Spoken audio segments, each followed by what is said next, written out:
cut is the end of its fight against the worst inflation in 4 decades. Here's the AP's Sagar Magani. While Chair Jerome Powell is not signaling victory over inflation, we're not saying mission accomplished or anything like that. The central bank is encouraged by progress against inflation and is cutting its key rate for the first time in 4 years from a 2-decade high. By a half percentage point. It's a dramatic and unusually high cut. We know that it is time to recalibrate our policy to something that is more appropriate given the progress on inflation. As it eases towards the Fed's 2% goal. While high rates helped tame price spikes, they've also made borrowing costs painfully expensive for Americans. Powell rejects suggestions the Fed waited too long to cut rates. But I think you can take this as a sign of our commitment not to get behind. The Fed signaling another half-point cut this year as it shifts toward boosting a slowing job market. Sagar Magani, Washington. Stocks finished the day lower.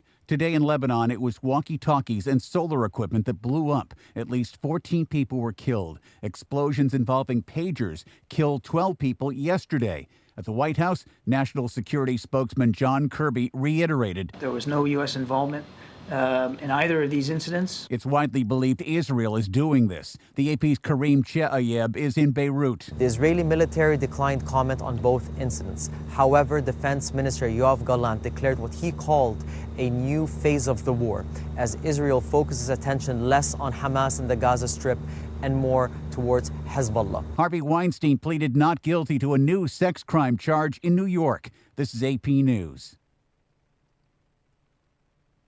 The company that owns Tupperware is filing for bankruptcy. Tupperware brands soared in the mid-century as a way for women to start their own businesses and saw a brief resurgence in the early days of the pandemic, with more customers cooking at home. But in general, sales have been declining since 2018, with rising competition from cheaper brands. There were warning signs. In recent months, the company sought financing to stay afloat and received non-compliance notices for failing to file its annual results with the Security and Exchange Commission. Tupperware CEO Lori Ann Goldman, formerly of Spanx, maintains that the brand isn't going anywhere and says the bankruptcy process is meant to provide flexibility as the company aims for a technology-led transformation. I'm Jennifer King. Fresh off her victory at the Emmy Awards, Jean Smart will kick off the landmark 50th season of NBC's Saturday Night Live. Joining Smart a week from Saturday on the first show will be Jelly Roll as the musical act. I'm Ed Donahue, AP News.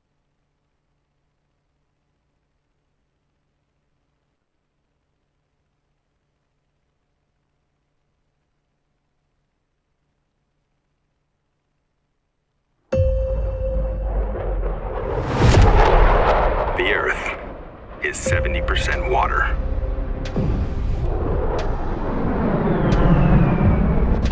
And 30% land.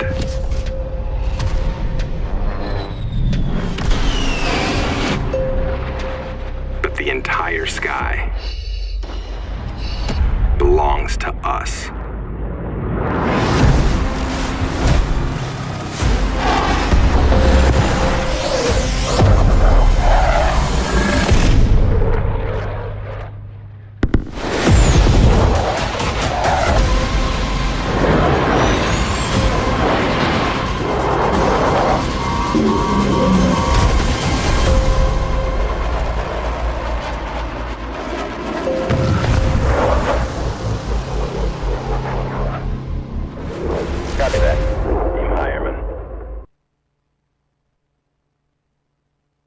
Hello and a blessed Hofede Antiro.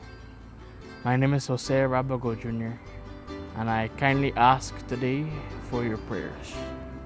If you don't know me, people know me as a photographer, a graphic designer, a church member, a choir member. But today, I just kindly ask, as a normal person, I'm just kindly asking for your prayers. As of recently, I've been diagnosed with an autoimmune disease called myasthenia gravis. And with this condition, it's drastically changed my life. I've gained double vision, weakness in my face, and in all parts of my bodies, and in general weakness overall. It's made life a little bit too difficult. I have upcoming surgery of island that can help me with my sickness. And this is why I kindly ask for your prayers. As of now, there's no current cure for this disease, but you know, especially with my friends, family, close friends by my side, I know, and I always know that I gotta keep going. People still know me as the person who never stops, and that's what I'd like to continue doing. Never stop serving God, never stop serving people. And if you're willing, kindly ask if we can pray together. Prayer for the sick. All praise and glory is yours, Lord our God, for you have called us to serve you in love. Bless all who are sick so that they may bear this illness in union with your Son's obedient suffering. Restore them to health and lead them to glory. We ask this through Christ our Lord. Amen. Kindly thank you for praying with me today. You know, I only ask for prayers, but if you have a generous heart and are willing to give anything, I'm open. Just give me a message. But honestly, I know the prayers work, and I know that's what I need to overcome the surgery, to overcome the sickness. Because overall, there's only one healer, and there's only one God. Good morning, Marianas. So many things we gotta discuss. Happy day, Tirawami and greetings to Rhoda, Guam, Saipan, and Tinian. For all your island news from a beautiful place with Pacific views. It's always so much fun on Good Morning, Marianas.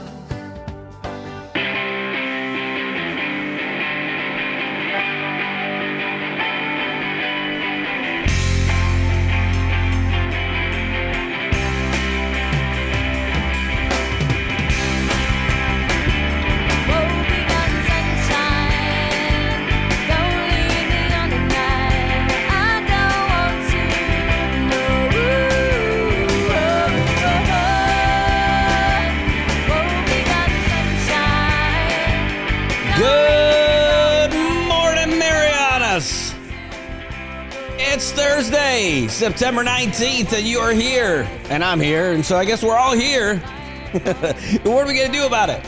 Hey, good morning, everybody. It's 82 degrees here in Saipan, and you are tuned in to Good Morning Marianas here on the NMI News Service. Remember, you can call us all the time because our phone lines are open at 670-789-2323, 789-2323. We're here for you. We're going to talk about the news. We're going to talk about what's happening here in the Marianas, and we're here to talk about what you think is important. Give us a call and or send us a message here in the comments. You can even WhatsApp us at that same number, 789-2323. And without further ado, let's get on with that show. Hey, it is 82 degrees right now up at the Saipan International Airport. Humidity's at 85 degrees, and look at that behind me. It is just nice outside. For a change. Will it stay that way? We'll find out. What we're looking at is scattered showers and thunderstorms throughout the day. Partly sunny skies, high near 87. Winds out of the east at 9 miles per hour with a 30% chance of rain. And you know what Landon says? Landon says, hey, if there's a percentage on there, it's going to rain. Just a matter of where you're going to be in relation to those clouds. Tonight, we're looking at more of the same scattered showers and thunderstorms before midnight. Mostly cloudy skies with a low around 78. Winds out of the east-southeast around 9 miles per hour. 30% chance of rain. Tomorrow, to close out the week, isolated showers, mostly sunny skies. High near 87 with, it gets a little breezier, 8 to 13 miles per hour out of the east-southeast. And then just going to be the same at night, only it's going to cool down a little bit. So tomorrow looks like it's going to be a great day. You know, partly sunny means mostly cloudy, right? That's what we got today. But tomorrow is mostly sunny. That is pretty awesome. So, baseball? Playoffs? Is that what we're going to have? Is that going to happen today? Are we going to have to wait till tomorrow? I don't know. They tried to even drag the field yesterday, and it was just like caked up mud. They couldn't do anything about it. They wanted to try to get us a game in, and it makes sense too because around the time the game would have started, the skies opened up again. It just rained. And so today, hopefully it's our day, but if not, it's just going to be tomorrow, and that's how it goes. I would love for them to get it going, but that'd be a great way to kick off the weekend, though, if we can get that game between the Bandits and the Padres underway at Tonco tomorrow for sure. So hopefully good wind, hopefully a lot of sun, and it'll be a nice green and dry field for all of us to get out there and watch the Saipan Baseball League again. Again, this game, Padres and Bandits, whoever wins is going on to the championship to face the Cardinals. The defending champion Cardinals ended up knocking off the first place pennant-winning Falcons in the last game. It almost seems like it was like 3 months ago, but that's only because we're not used to having like 2 weeks of no baseball in Saipan, not at least since April. So we're going to be back at it, and hopefully tonight, but probably tomorrow. So don't make any plans for baseball today for sure, but I know that that's the goal, is to try to get that to work out. So maybe we'll get lucky, maybe we won't. We'll find out. All right. Well, hey, if you haven't already done this, be sure to follow us here on the NMI News Service Facebook page. Check us out over there on Instagram as well. And on YouTube, I see that we got the viewers up there now too.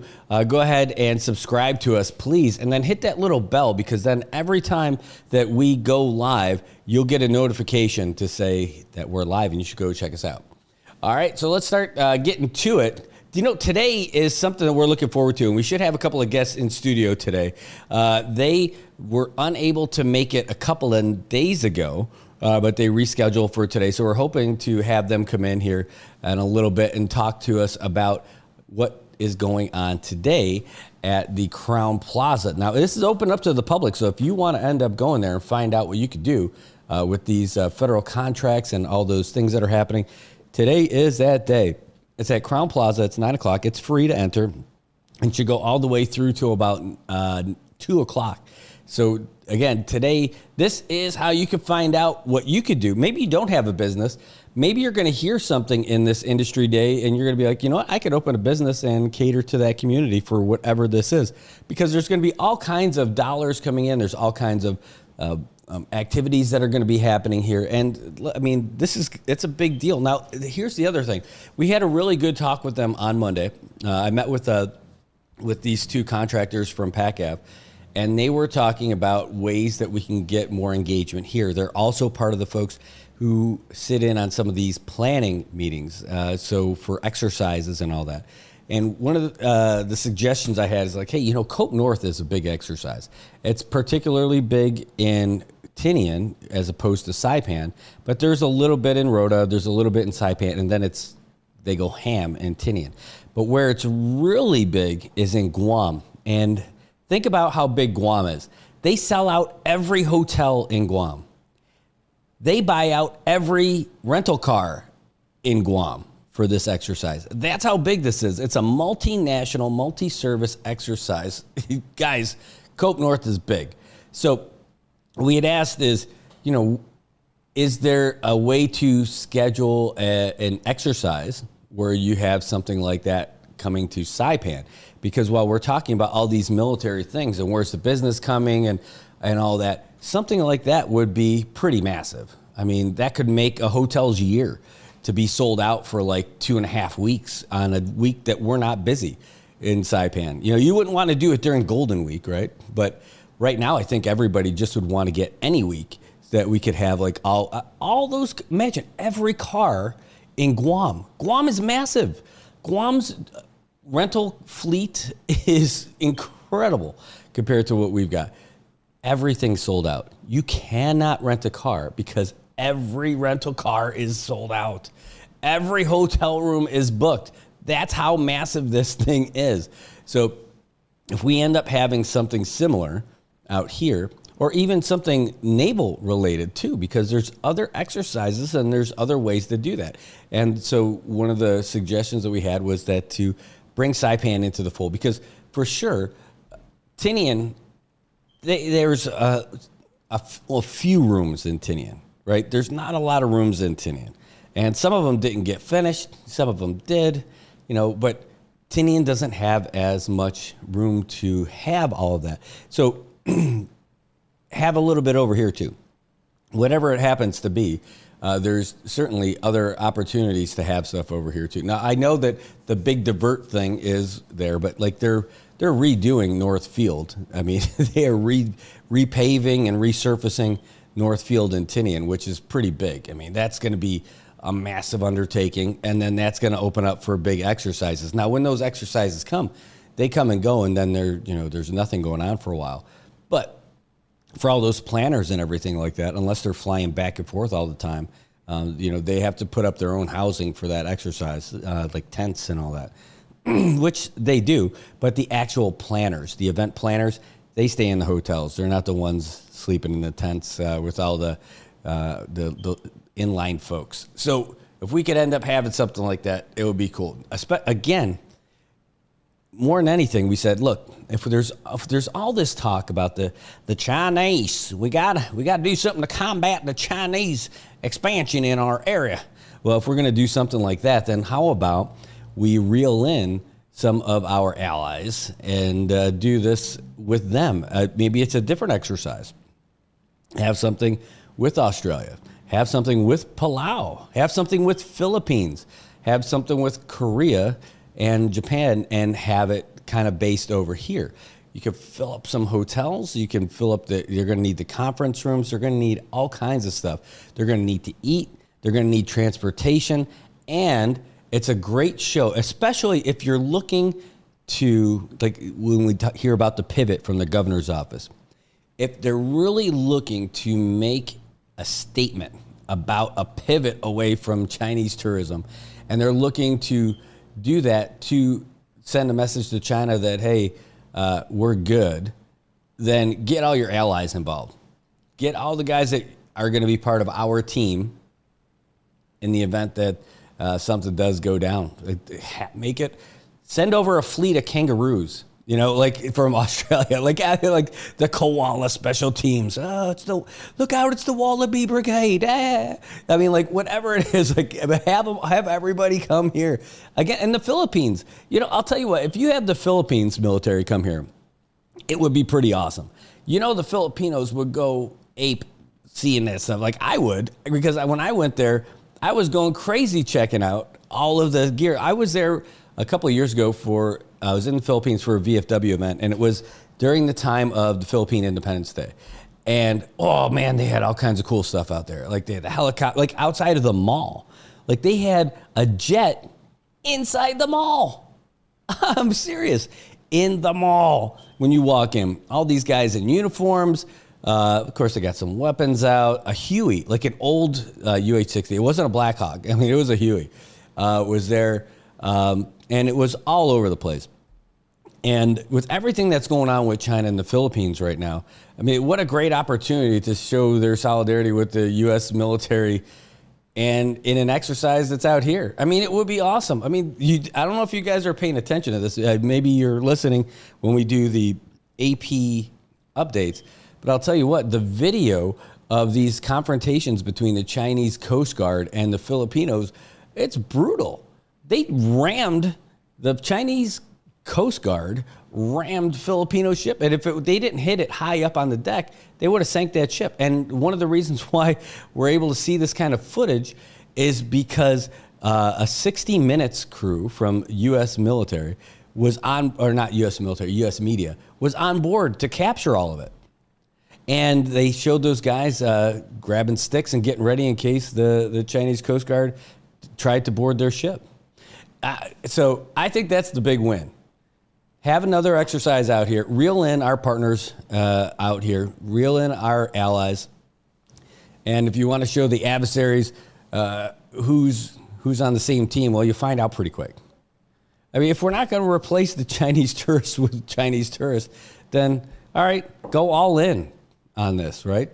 Show them what we got. Show them the power of the partnerships that we got out here in the Pacific, and make it pretty badass, and why not? Why not? And then as far as for the people from here, when they have those kind of exercises and it becomes crazy here with all the activity and awesome, you got to have like a static display. And by that, I mean like have somebody from all the different services that come out here put some stuff up, like whether it's the airport or the airport field with CPA, and you could put on a real cool display, have some people rappel out of some helicopters. You can have somebody jump out of a C-17. It'd be pretty awesome. Like they do some, well, I don't know if they would do airborne troops or if they would do, like, if it's the Air Force, the pararescue jumpers, like that would be pretty badass also. So you put on a little show for the folks from here who get to see some of these cool things in action. And maybe that's part of the exercise, is that they end up doing this and part of it's just in front of a bunch of people, which wouldn't be a real world situation, but it would be really cool.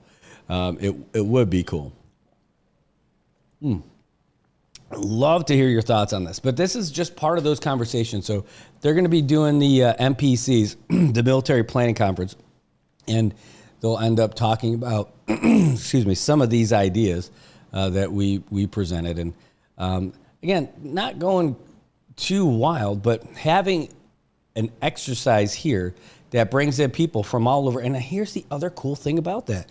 If we're looking at generating tourism and stuff like that, first of all, that's going to fill up all the hotels when they do that.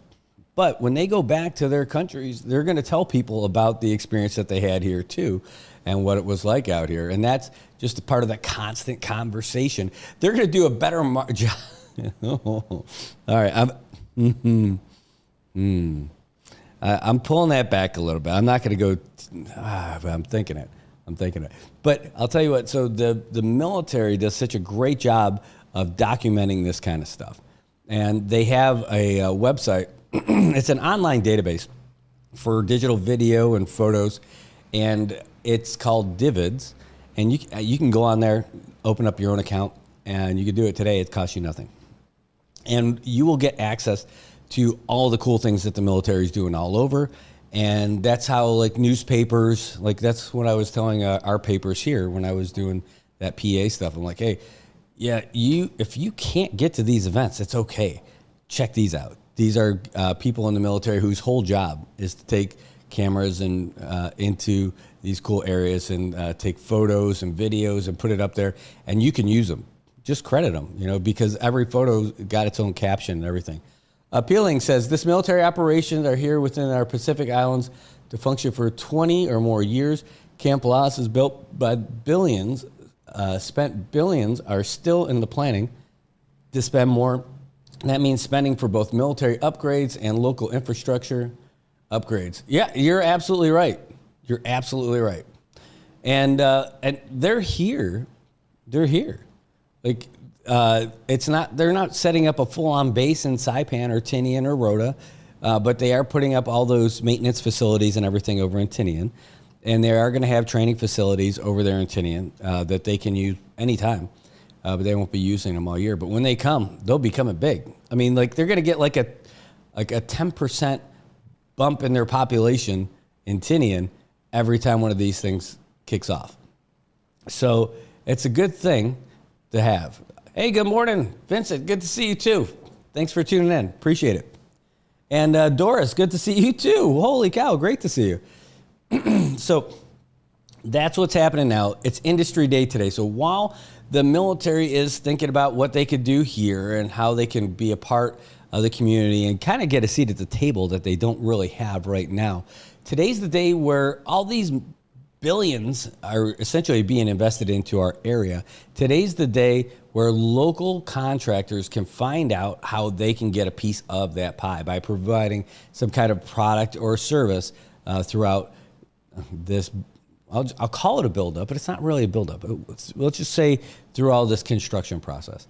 And as the presence continues to grow, you figure it's gonna.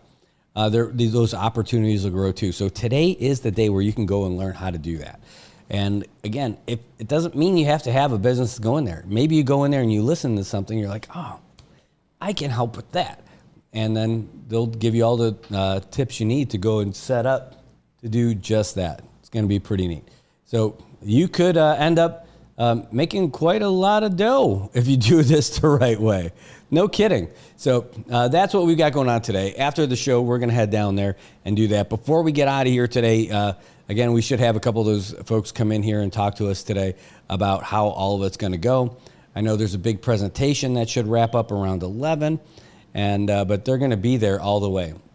So it's just going to be info, info, info. So bring a notepad, bring a pen.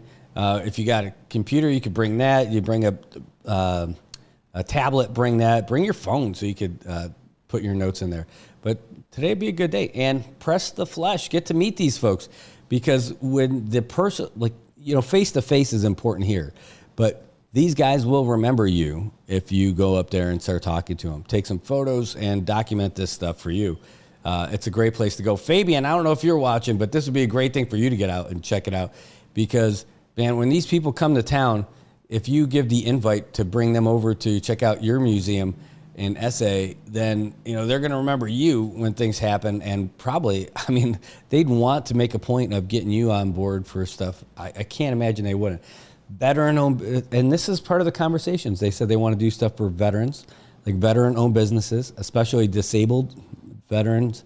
Also, women-owned businesses. They want to have a big impact on women-owned businesses out here with these kind of programs. And they're really looking forward to helping us do things for us. And that's pretty cool. It's refreshing.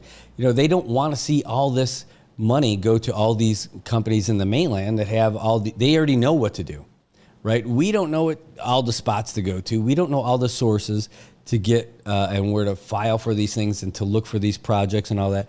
So that's why they're doing this. They're doing this to give us a real good head start and a good pathway to figuring out how we can kind of get these things. So it's pretty cool. Oh, no kidding. No? Okay, so that's good too. Thank you for that. Appreciate that comment. Something that just popped in. This is something, speaking of women-owned businesses, it's not businesses necessarily, but there is a women's organization called Seroptimus International. And they are hosting a biannual Journey to the Hill Forum. And that's going to showcase all the female candidates who are running for office in the House of Representatives and the Senate this year. Now, it's not a political forum, but all the candidates can talk about themselves, who are their mentors, and what made them decide to get into public service. It's going to be tonight at 5 p.m. at the theater at American Memorial Park. So don't worry, there's aircon, and if it rains, it's okay. It is indoors. But there's a limited number of seats, so you want to get there on time, not to mention early. And if it's all the females who are running for those offices, there's a lot of them, so you want to get there. Plus, other people are going to want to be there, too. It doesn't cost anything. I thought it was funny. It says, please join us for a glass of wine and a chance to learn more about the amazing women who are seeking public office. But I wonder where that wine's coming from and where it's going to be. That's a great idea. You might want to go down there just for the wine along. Now, you got to be 21 if you're going to drink any wine. All right, just a reminder. But Seroptimus International is hosting this. If you are interested in this, give Donna Crum a call. Her number is 670-783-1900. 670-783-1900. That's tonight at AMP at 5 o'clock. And all of the female candidates who are running for office for the House and the Senate will be there at AMP's theater. So head on down there tonight. It should be fun, especially if there's no baseball. All right. Hey, good morning, Carmen. Good to see you, too. thanks for tuning in. Great to see you. Again, phone lines are open. The number is 670-789-2323, 789-2323. We're going to take a real quick break to talk about Laddie Built 24-Hour Fitness. If you haven't got your workout in today, don't worry about it. It's too busy in the morning. It's too busy in the afternoon. It's too busy after work. Don't worry. They're open 24 hours. There's a time for you to get in there for sure. And when you get in there, you're going to use the newest equipment in the newest facility with some of the greatest folks that are in the fitness industry here. They got certified fitness trainers. They've got great supplements. They've got great gear. They've got everything. The only thing they need is you.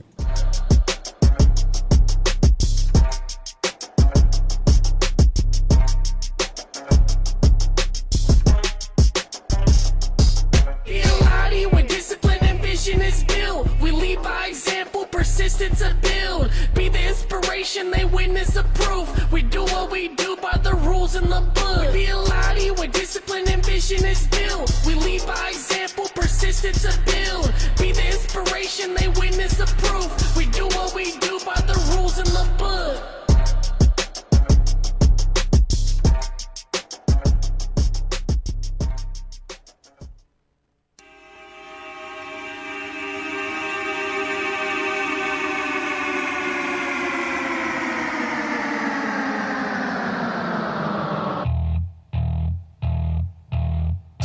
All right, welcome back, Marianas. It's 7:35 in the morning on September 19th, 2024. It's Industry Day here in the Marianas. You know what else it is? It's Talk Like a Pirate Day. Arr, and we are on air. Yeah, if you haven't noticed, there's a few extra R's in the news ticker. Ooh, but you know, you can't even see the ticker when I put that slide on there. But that's a good idea because take a look at that slide. Do you have Medicaid? There's no R in Medicaid, though. There's an R in Medicare, but at least in Medicaid, if you've got Medicaid, did you know you already have dental coverage? No kidding. And unlike so many other places that you go to, Paradise Dental wants you if you have Medicaid. How many times have you heard that? Oh, sorry, Medicaid not accepted. Oh, why? Oh, it's that local man. No. That is not a problem at Paradise Dental. They want you to come down there. Why? Because they want to show you why they're such a rapidly growing facility, and they love to see you when you walk in the door. I'm telling you, go in there and experience that love right away. The smiles that you get when you walk in and the smile that they give you when you leave. Ring. I'll tell you. So here's what happens. If you've got Medicaid, you're already covered. And there are no fees if you need to get extractions, fillings, exams, x-rays, all ages. That's all covered under your Medicaid. Now, if you're 19 and under, that covers just about everything. Like there's nothing else. Like cleanings are included in there. And here's the good thing too. If there's any emergency dental service that you need, that's covered as well. So don't wait until you get a toothache. Give those folks a call over at Paradise Dental and see it for yourself. 234-4040. 234-4040. You can call them anytime, but you don't have to wait till you're 2:30.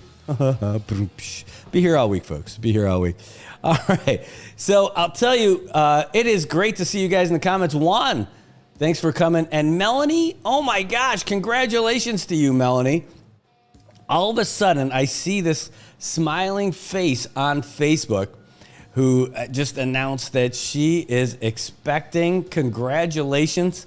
And boy, that must have been one heck of a doctor's visit. A little trip to the clinic. Hey, surprise, you're pregnant. Congratulations. We're really happy for you and can't wait to see this beautiful baby. Oh, and about, let's see, let's do some math here. Some maths. Is it February-ish? Is that when you're expecting? Did I do that right?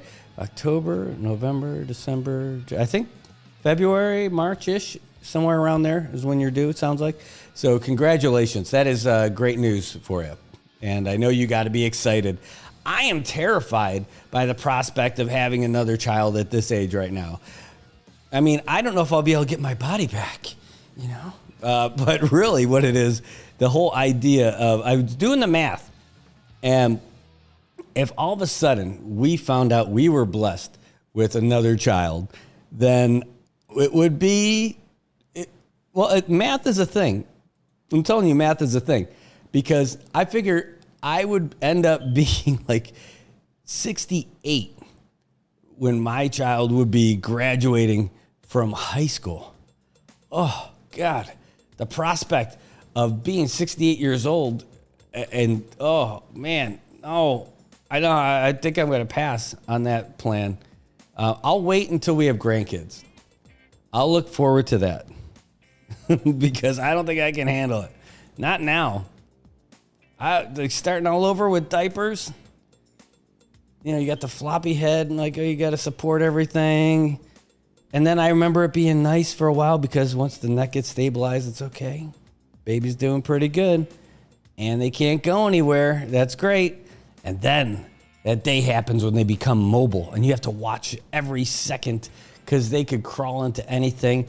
All those covers on the outlets, stairs. Pool. Oh, man. Good thing you're a lot younger than me. You don't have to worry about that. And I absolutely love it. I absolutely love it for you. And I'm glad that it's you, not me. Hey, speaking of babies, saw like the worst thing in the paper where they said that according to the Division of Youth Services, about 30 infants have tested positive for methamphetamines in the past fiscal year. It makes you want to ask a lot of questions. Like one, who's selling these infants meth? Are they other infants? No, okay, well, that's not what it is. What it is, it's their parents. And it's them, maybe it's breastfeeding too. Maybe a mom who's smoking meth, breastfeeding their kid. How awful is that? Just that they're in the same area with all that stuff. What kind of life are you giving your kid if you are on ice? Ladies, what are you doing? Dads, what are you doing? Hey, it makes me feel good. Dude, you need to cut that out. You're robbing your child of a life, of a future. You're already robbing them of a good parents. Don't double down on it by taking away their lives growing up too. Kick that stuff. Oh, it's easy to say. No, it is. It's a lot easier to say than to do it. But there's folks out there who want to help you. There are absolutely folks out there who want to help you. Go find them, man. I mean, reach out to the local authorities. They will help you. They will put you in contact with the folks at the Hope Center to help you. Oh, no. Mel, you're 47? No way. No way. No way. I never would have believed that. Never. Holy smokes. Yeah, I never would have believed that. Not in a million years. Well, that's all right. You're going to be a great mom. You're not going to have to worry about these bad things that we're talking about in the paper right now. Oh, my God. You're going to be just fine. Yes. All right. I'm going to move on. I was not expecting that at all. At all. Oh, man. I'll tell you what. There's a guy out here and who we talked about very nicely about how all the good stuff he's doing with removing all the trash from the CK cemetery and stuff like that. And I got some questions. One, there was a really interesting Facebook post about that guy. And that's not the most important thing. The thing I'm talking about is why are people throwing all their trash at the cemetery in Mount Carmel? I don't understand it. And it's not like it's just cemetery trash, which still wouldn't be good. If you're going to clean up the gravesite of a loved one, why are you dumping it next to the gravesite of someone else or in the parking lot next door or at somebody else's underneath their tree? It's awful. If you're picking up stuff, and like who's doing it? Like, is it the family of the person who's taking out the old flowers and putting in new flowers and just kicking it over there? That's awful, right? It's like, I respect. Why you're doing, like, I don't understand how anyone could do that. But it's not just cemetery trash. It's household trash. Like bikes, bicycles, household trash, construction debris. Who does this? And how come it's the same guy cleaning it up all the time? Now, this guy, Max Uggan, he's getting a lot of support from folks, from Khalili's office, from the mobile folks. Even DPA Carmark gave him a vehicle. So he's getting some love for it, even though he doesn't get any money for it. But how is this the only guy who's cleaning up the cemetery? And how come nobody is cleaning up after themselves? You know, it's not the dead guys.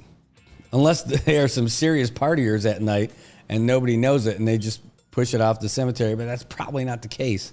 It's not a case of the Tautomona getting down at the cemetery. This is people dumping their trash on the side of Mount Carmel. Why is that even a thing? I don't know. It's like, oh, should we put cameras? I don't know if the cameras are important. I'm just like, the question is like, who's doing it? Not like the individual person, like what I want their names. I'm just like, who the heck would do something like that? Where does that seem like it's like okay? It sounds awful to me. It's a sacred place. You're going to visit family. You're going to visit friends, loved ones who passed away. Not leave their trash for the other people who are doing the same thing. Maybe they need to put up a big fence. Got to do like the cemetery, the veteran cemetery up north. They have to put that up to keep the cows out from dropping little droppings all over the place and walking all over the grave sites and the headstones and all that stuff. Or maybe that's what they need to do at Mount Carmel. I don't know. Close off that little side road and maybe you don't have a problem anymore, because that's got to be it. I can't understand how that stuff happens and how anyone could think that's acceptable. And do you think people are driving all over town just to go drop it over there? Or do you think it's people who live like right around there? I don't know. Whatever it is, it's shameful. It's awful. And maybe they need to start doing some cameras. All those folks who are supporting the church and everything, maybe they can support that with the cameras. Install those over there and get those bad guys. Granted, it's not the worst thing that's happening in Saipan, but it just strikes me as kind of awful. I can't believe that that anyone would even consider doing anything like that. Now, this is interesting. I want to see. No kidding. All right, so I'll tell you what. It's a hard turn off of that to this. That because China. That's right, Alex. Go Knights. China. What they just wrote something online to their China's ambassador to the FSM. Just ended up writing this thing to them and talking about the partnership that they can have and, you know, spreading peace throughout the Pacific and all this other stuff. Well, Taiwan's back in that business now, too. They're getting into the PR business, as they should. Now, Taiwan is not officially a country, but come on. I mean, it is. But it's not, but it is. Actually, if it's a country, it's really China. It's the Republic of China. Did you know that? The Taiwan flag is the Republic of China flag. And the red flag with the yellow stars on it, that's the People's Republic of China flag. That's the communists who fought against Chiang Kai-shek. So, if you were to say like the original Chinese government in exile was on the island of Formosa, which is Taiwan. Anyway, so they don't really have necessarily an ambassador, but they do have a cultural office, economic and cultural office in Guam. And they just ended up writing a letter of their own to talk about about China and what they're trying to do. And I don't know if it's worth reading the whole thing, but they're looking for support from us out here and not leaving them behind should mainland China go away. Well, I just want to read this comment real quick. It says the government needs to stop charging low-income families for bringing their trash at the transfer station. Low-life people have no respect for anything, anyone, anybody, not even government or law enforcement officials. Yeah, you know, I thought about that. It would end up coming out of taxes because in where I grew up and where my parents still live, in their town, they don't pay like per pound or something like that for the trash. There's a trash truck that comes around, picks it up, but that's part of their taxes. They pay taxes for that kind of stuff, for that kind of service. That's it. If you move in to where the place where my parents live and just about everybody else in that area, you pay a certain amount and for your taxes every year. And I'll tell you, it's not cheap. They pay every month a lot of money. And that includes your basic services like that, like trash pickup. Now, while that might not be practical here yet, because people are not down with that kind of a tax necessarily, they might be. But the idea of having a closer transfer station, I thought might be helpful. Because the one that they have in Lower Base is great. It is. If transportation's not a problem for you. You know, if you're getting a ride and you're riding by taxi everywhere you go or that kind of stuff, that's not going to be practical for you to get picked up in a taxi and bring your trash, right? So what do you do with it? You know, if you don't hire a trash service, then you need an alternative. And perhaps we just need a transfer station on the south side of the island. Oh, man, who are we talking to about that? We were just having this conversation with somebody. Was it Mariano Iglesias? Was that when he was here? We considered something like that? Or we started broaching that topic? But that would be helpful for sure. I mean, it would definitely be helpful for sure. But here's something. Here's the truth. People generate trash, right? That's it. And here's another truth. That trash needs to go somewhere. So if they're not burning it in their yard and choking out all the neighbors with it, it's got to go somewhere. They're not burning bicycles either. So where do you do with it? Where do you turn? So I remember when Layla Staffler, before she was Department of Labor Secretary, she was a member of the House of Representatives. And she and her fellow Precinct 5 Representative Lizama got a big dumpster, and several of them, when they got filled up, replaced them for people in different parts of Precinct 5, and that got hauled away and taken to the solid waste facilities. You know, they did that, and it was great. But that was for big items, too.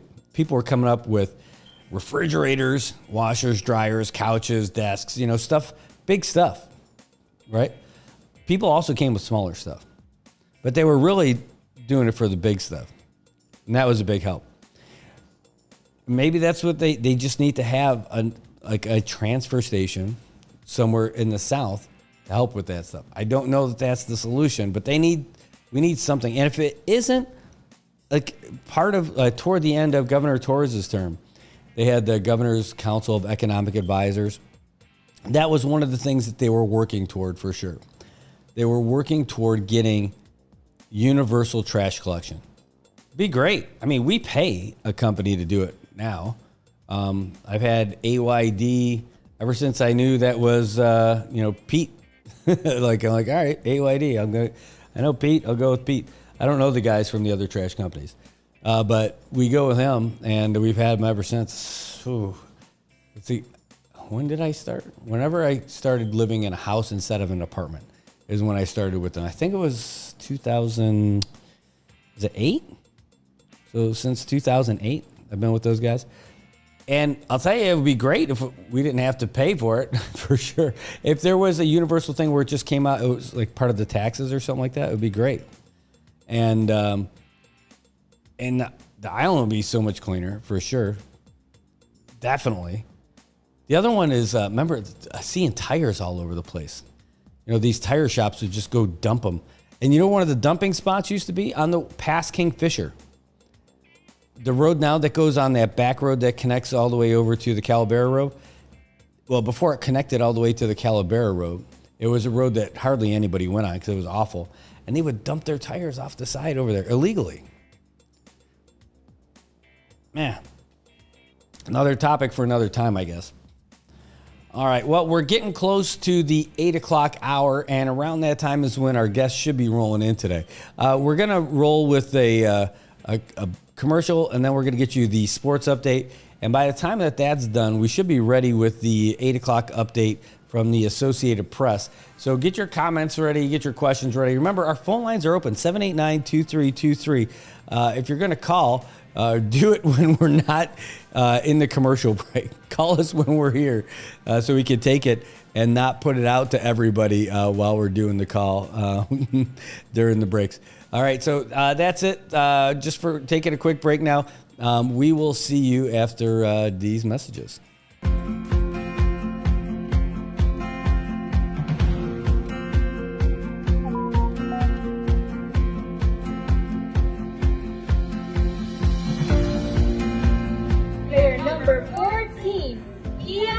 It's a great day to be up 3-0. I'll tell you that. It probably is not great to be down 3-0. I'm Brad Rosala, and I'm the owner for Commonwealth Communications. And I am Jojo Alipuzu. I am the owner of Island Image and Ocean. And this is our joint venture, Sideline Studios.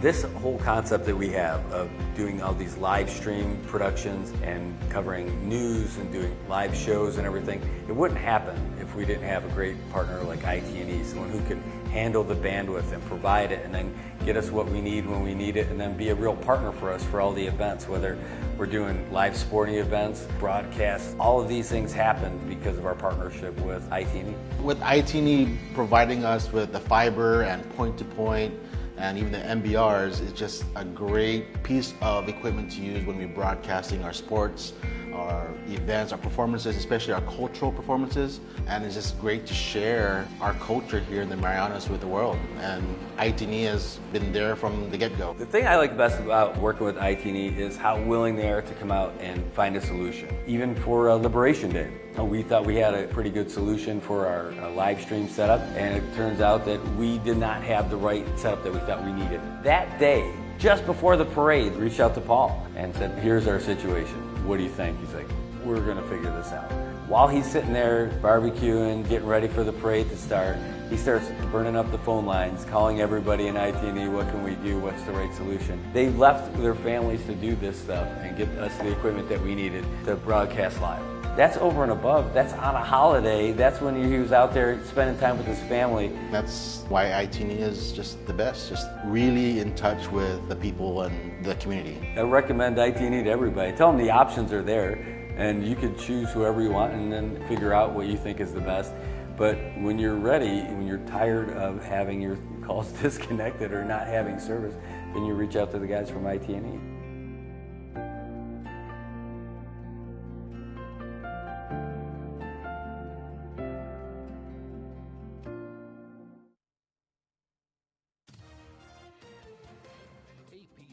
I'm Mike Reeves. With the right combination of results, the Brewers had a chance Tuesday to clinch the NL Central title. The first part of that combination required a Cubs loss at home against the A's, and that's what happened when Oakland posted a 4-3 decision, meaning Milwaukee needed to knock off the NL East leading Phillies, who were trying to inch closer to securing their division title. Chuck Freeman has the story from Milwaukee. The Brewers, in front of a fired-up home crowd, were hoping to clinch the NL Central. The Phillies had other ideas in a 5-1 win. Bryce Harper, who's had the home run bat going as of late, clubbed a 2-run bomb. It snapped the 1-1 tie in the 6th inning.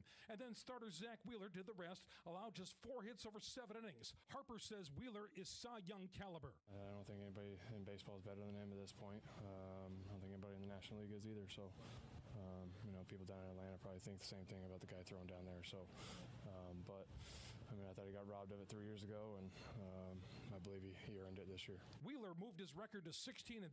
Harper hit his home run off Brewer starter Frankie Montes. The Phillies won despite striking out 16 times off Brewers pitching. The Phillies' division lead remained 8 games over the Mets, who entered Tuesday with a 1-game lead over the Braves in the race for the NL's final wild card spot. New York was hosting Washington and posted a decisive victory, as AP correspondent Dave Ferry reports. The Mets' 10-1 pounding of the Nationals gives New York a 2-game lead over the Braves for the final NL wild card.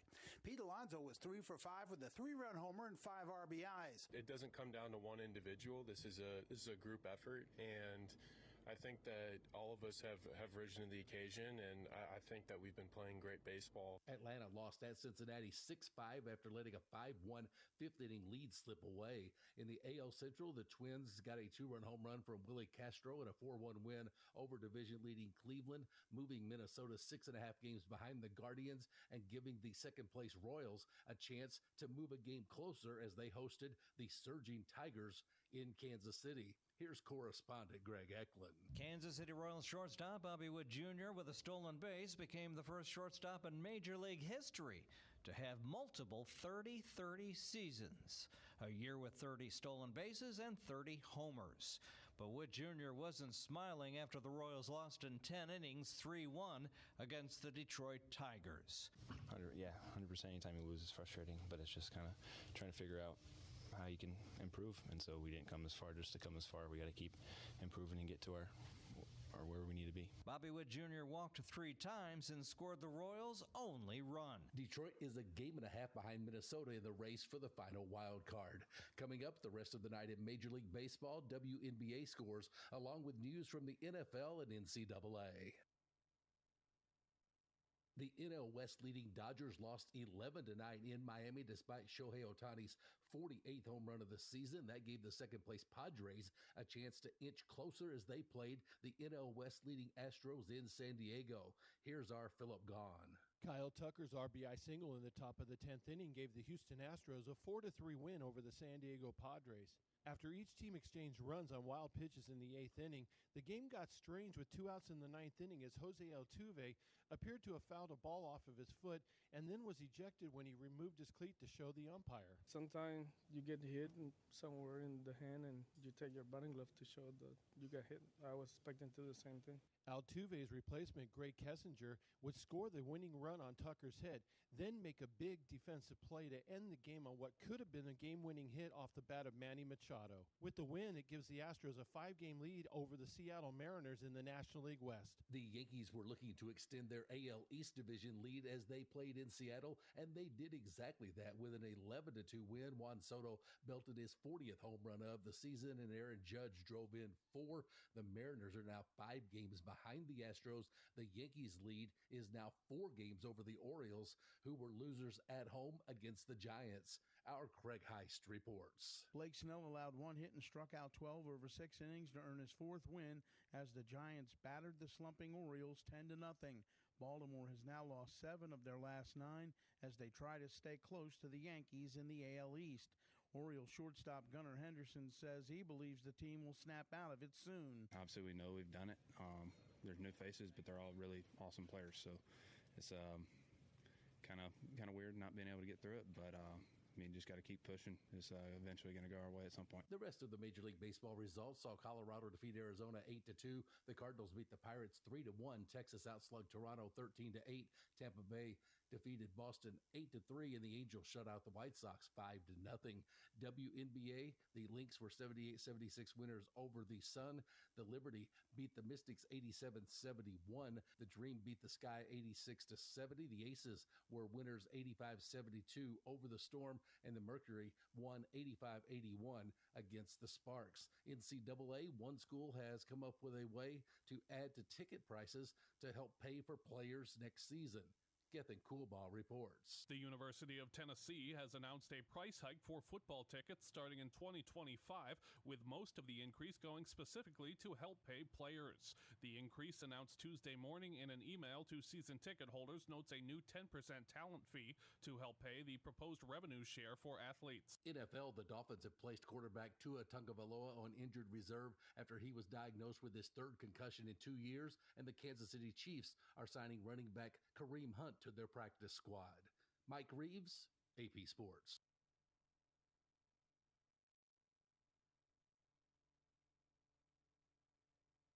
AP News, I'm Ben Thomas. The Federal Reserve's cut its benchmark interest rate by a half point, a dramatic shift after more than 2 years of high rates that helped tame inflation. Fed Chair Jerome Powell. We know that it is time to recalibrate our policy to something that is more appropriate given the progress on inflation and on employment, moving to a more sustainable level. And Sagar Magani reports Powell's rejecting suggestions the central bank should not act this close to a presidential election. Donald Trump has argued lowering rates now amounts to political interference. But for Powell, this is my fourth presidential election at the Fed. And nothing changes. We're always going into this meeting in particular and asking what's the right thing to do for the people we serve. Powell says that's it, serving the people, not any politician or cause or issue. It's never about anything else. Nothing else is discussed. Sagar Magani, Washington. A second wave of explosions hit Beirut and other parts of Lebanon.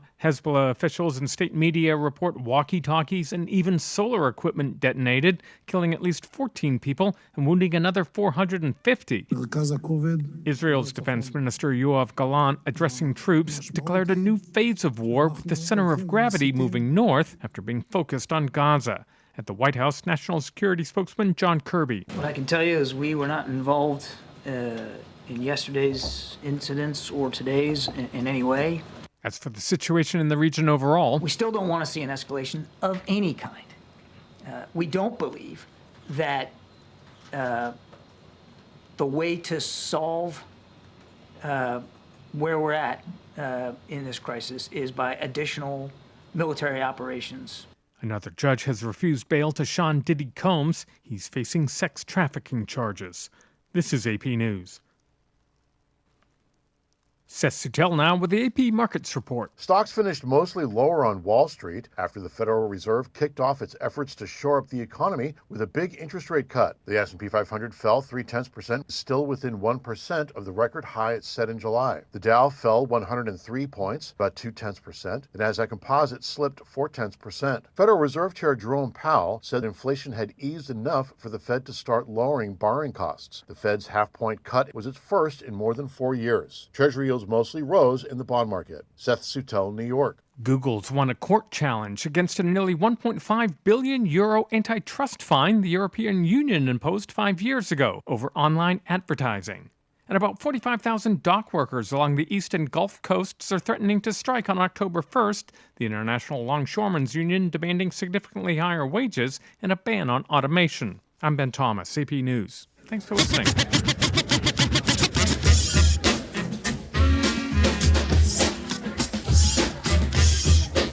All right.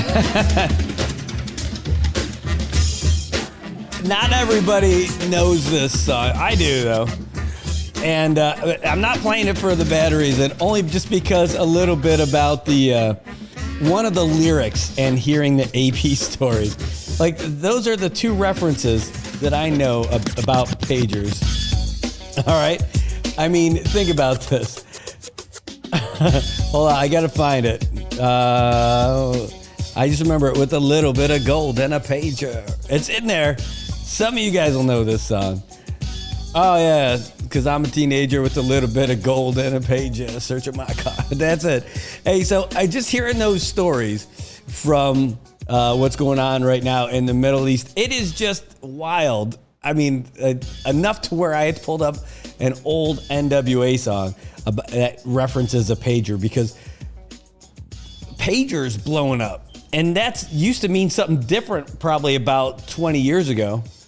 Actually, 20 years ago, pagers were something here in Saipan. You could even listen to the radio on your pager. That's how cool pagers were. And they had all the different codes you can message somebody.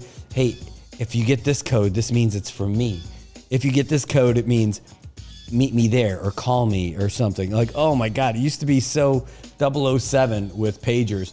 Now, nobody's rocking pagers. However, apparently a bunch of bad guys are rocking pagers out there in the Middle East, and the IDF decided to turn them into a weapon. So I'm like, holy cow, I didn't know that was a thing. The only thing that kind of gets me nervous about that is cell phones are bigger than pagers, and you figure they could be they could do a little bit more damage. The batteries are considerably much more powerful on cell phones as opposed to what they're rocking with pagers. Man, so the reason that whole deal, you know, following up on that, so that's back-to-back things. They blew up pagers And the reason why the folks in that terrorist organization Hezbollah were using pagers is because they couldn't be tracked like a cell phone. So they were saying that the Israelis could track them if they use cell phones. So don't use cell phones, use pagers.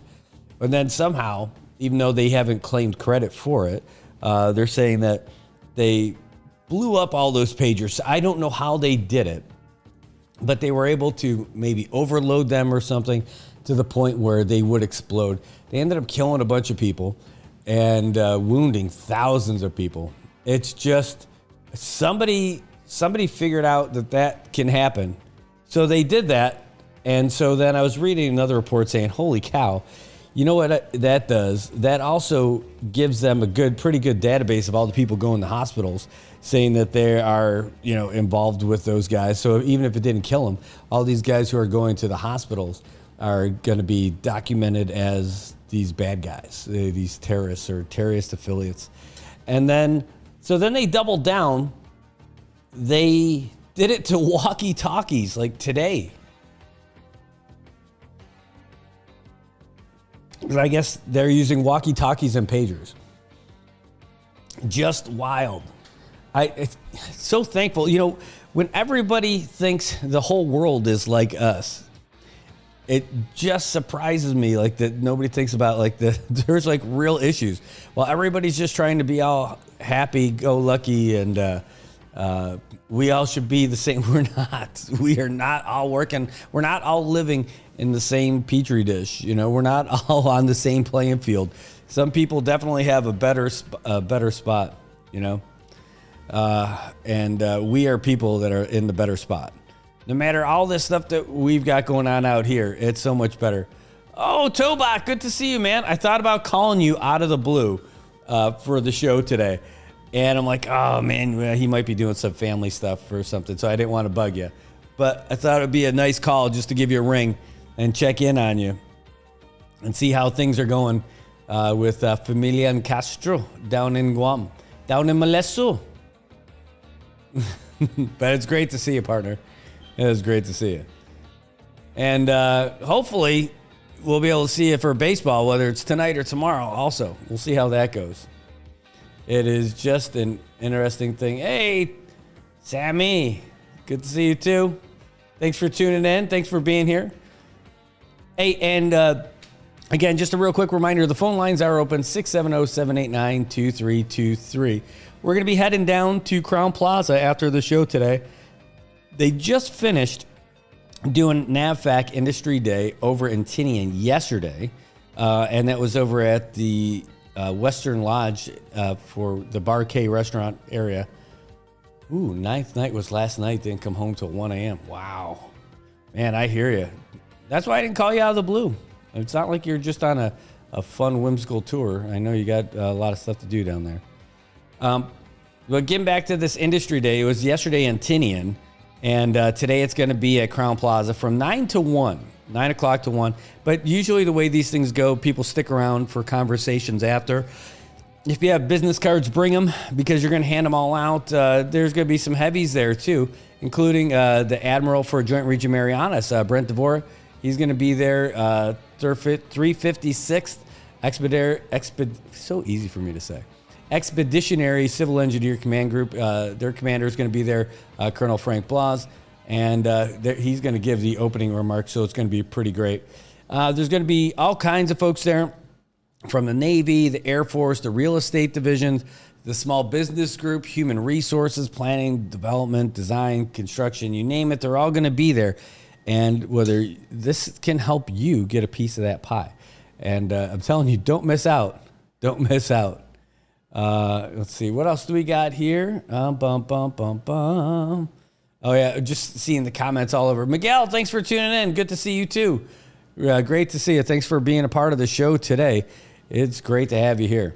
But make your way down to Crown today. You don't want to miss out on this. I'm telling you, no matter what, they have so many things that they're going to cover here. If you have a job, go down there. If you don't have a job, go down there. If you have a business, go down there. If you don't have a business, go down there. Don't miss out on these things because you're going to see people around you are going to be able to make some real money and provide a real service.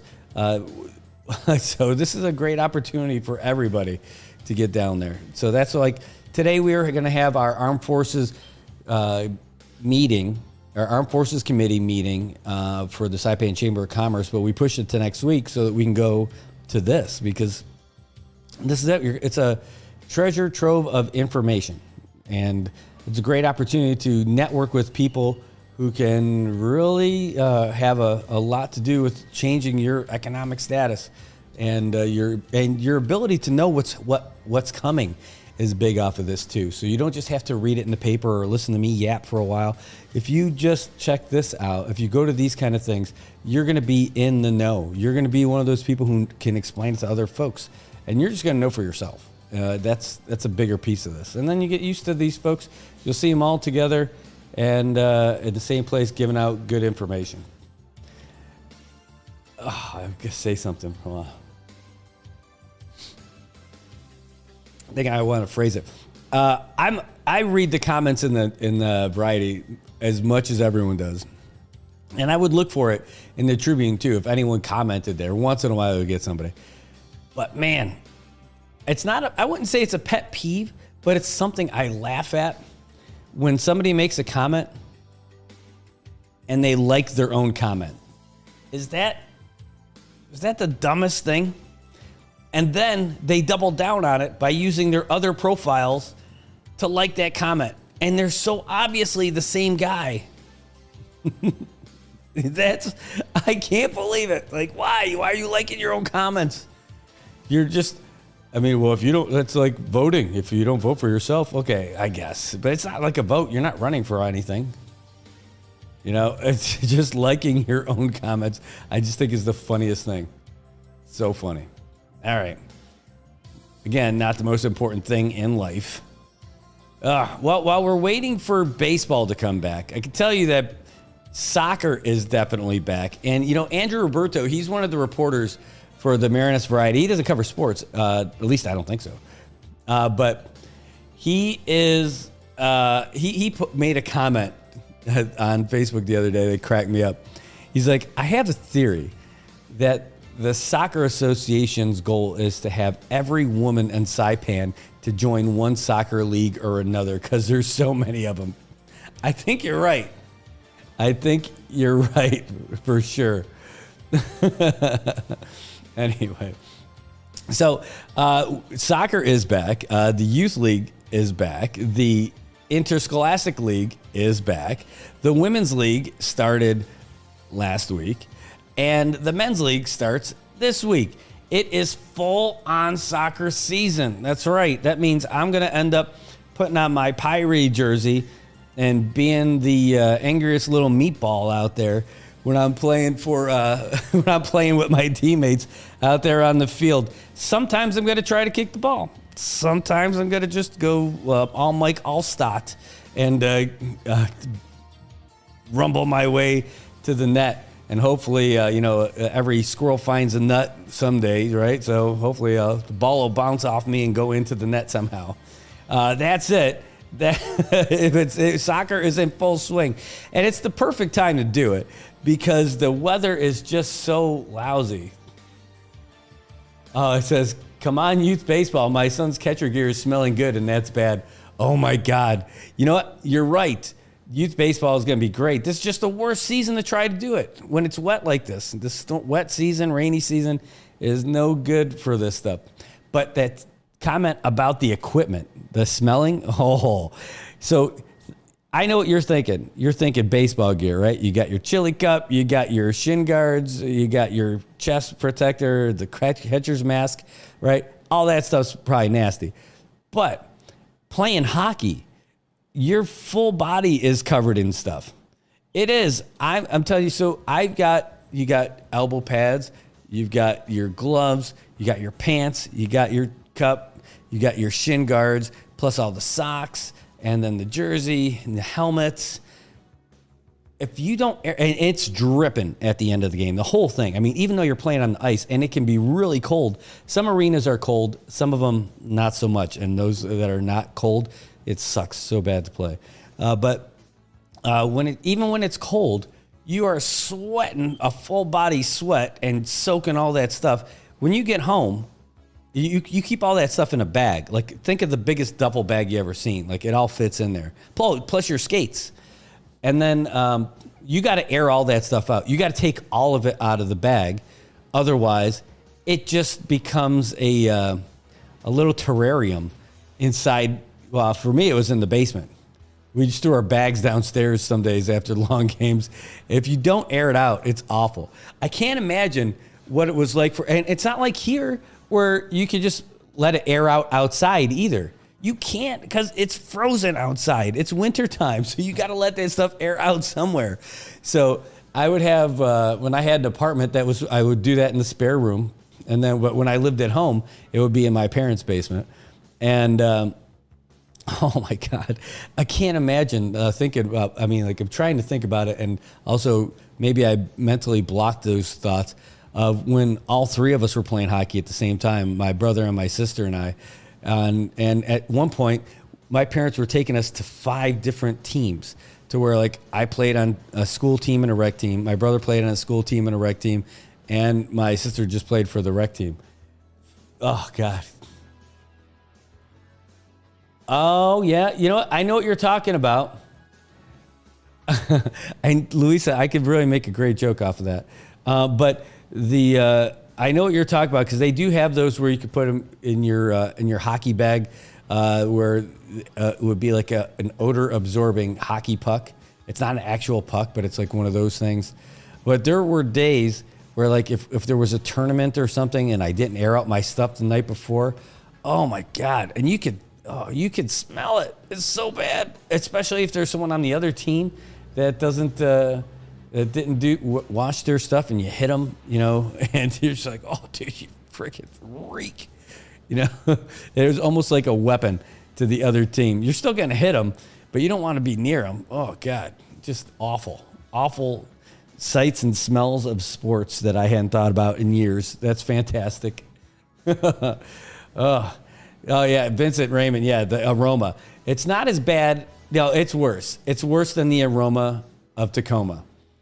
And if you don't know the aroma of Tacoma, I don't know what that smell is. Is it a chemical plant or like some kind of production plant? Something stinks in Tacoma, Washington. I definitely remember that living out there. But man, it was a little bit of brutal. Oh, hold on one second. Ah, good. Thanks for that message, Lisa. I saw that just now. Word is the game is scheduled for tomorrow, so that would be good. A full day of driving out. No kidding. Jeff Dunham mentioned the Tacoma aroma in his set with Peanut. Oh, man, we used to call it the aroma of Tacoma. Like when we would leave base and then head north to Seattle to go party in Seattle, or if we were going to Vancouver, because I was not old enough to drink when I was in the service. I had to go to Canada. We'd have to go through Tacoma, and it was awful. There was nothing good about the smell of Tacoma other than getting past the smell of Tacoma. Like, what is wrong with Tacoma? Is Tacoma like a little piece of Paris? Like one, it's like the ozone layer and deodorant all evaporated over Tacoma. Driving to Kent. I used to live in Kent, the Kent-Auburn area. Oh my gosh. A paper factory makes sense for sure. Kent and Auburn is where I was. In fact, oh my gosh. These are serious memories. That's 30 years ago. I can't believe it. I've done a lot in the last 30 years. 30 years ago in Tacoma area. Or not Tacoma area, but like Kent-Auburn. And living up there. Holy schmooks. All right.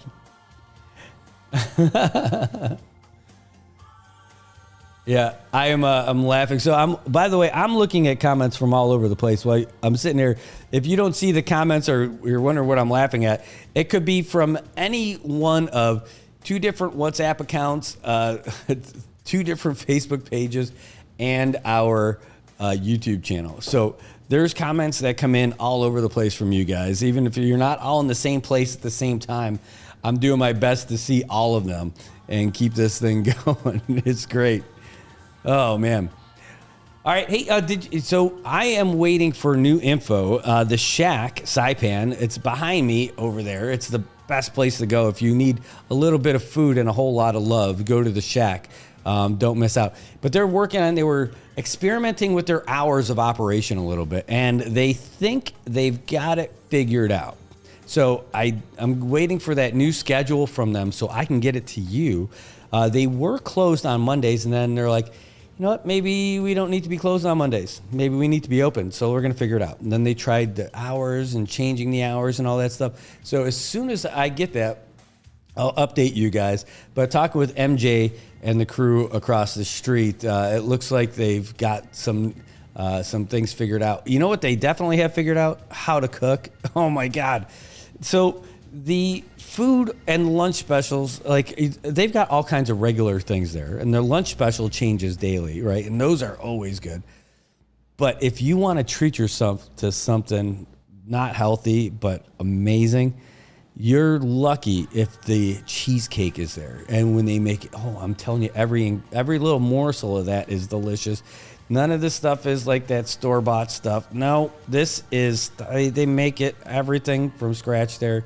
I'm telling you, it's like going to visit grandma, or like when you get a good meal over there. Like you're going to eat something and just be happy to be there. It feels like a big hug when you walk in there. The Shack. Oh yeah, I'm telling you, you're right, Luis. It is. It's great. The Shack is awesome. The food is great, and the service is great. And my kids love it. They love it because MJ's got a new dog, I think called Thumper. And they want to see that dog all the time when they go in. And there's always somebody interesting hanging out there. I always bump into someone and have a conversation with someone while I'm there. You know what else they got that is really good? They have like different drinks every day, like different teas or lemonades. Oh man, they're all good. The flavors are outstanding. And I never think to ask for it, and they always are smart enough to say, hey, you want to try this one? I'm like, yes, I will. Never turn down anything that they offer you over there, because you are only hurting yourself. You are robbing yourself an opportunity of some culinary delights over there. Oh, man. Today is Thursday, so it means for this week, you've already missed out if you didn't go to Godfather's for lunch on Monday through Wednesday on their pizza buffet. They have unlimited pizza for $10.99 at Godfather's Monday through Wednesday, and it's $10.99. Unlimited pizza. That's a lot of pizza. I can put down a lot of pizza. For $10.99, that is a great deal. And they have $4.99 for a mug of beer at lunch. Ooh, make all your friends jealous. Go there, get yourself more than a healthy amount of pizza, and wash it down with a mug of beer. The rest of your day is going to be great. If you don't slip into a coma, a food coma, then you're going to be in just a little happy place for the whole rest of the day. And if you do it, why not get started on Monday? But if you're going to do it on Wednesday, it's going to make the rest of your week so much easier. That's literally getting over the hump at Godfather's is probably like the tastiest way to go if you want to wrap up your week. Speaking of the week, today we said that we always tell you about what holiday every day is. And today is Talk Like a Pirate Day. National Talk Like a Pirate Day. And I can't be going like this all day. I don't know that I can. But today's a National Meow Like a Pirate Day. What? I did not know about this at all. Meow Like a Pirate Day, which I figure Anne would know. She is our resident cat person here. Well, at least with all the gifts.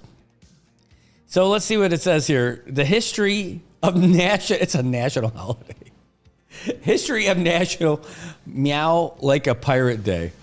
Hold on. Let me see. Can I punch up some pirate music? Pirate music. All right. Is there pirate music? No. It says irate music. That's because the P didn't register. There we go. World's most epic pirate music mix. All right. That's a topic for a whole nother show. Hold on. Let's see what this is all about. Epic pirate music. Okay. I'm intrigued. Let's hear this. All right. That sounds pretty legit epic pirate music. Okay. All right, let's get in to talk about this holiday that has got me intrigued. All right. The history of National Meow Like a Pirate Day. Meow. Thanks to National Meow Like a Pirate Day, every September 19th, felines now have an amazing opportunity, oh my God, to set sail and exercise their sea paws. While meowing like a pirate may not make the most sense at first, there's some historical precedent for their relationship.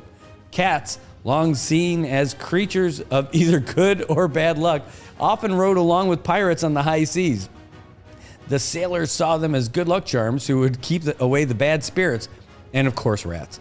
Sure, they may not have been the most water-loving choice of pets, but it's said that many pirates weren't actually able to swim, so really, cats are just as qualified as any other pirate to adorn a crossbow hat and set sail past the tide.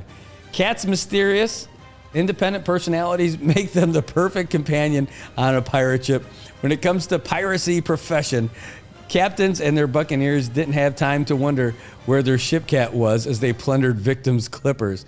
The cat's independent nature makes them attractive as pets still today.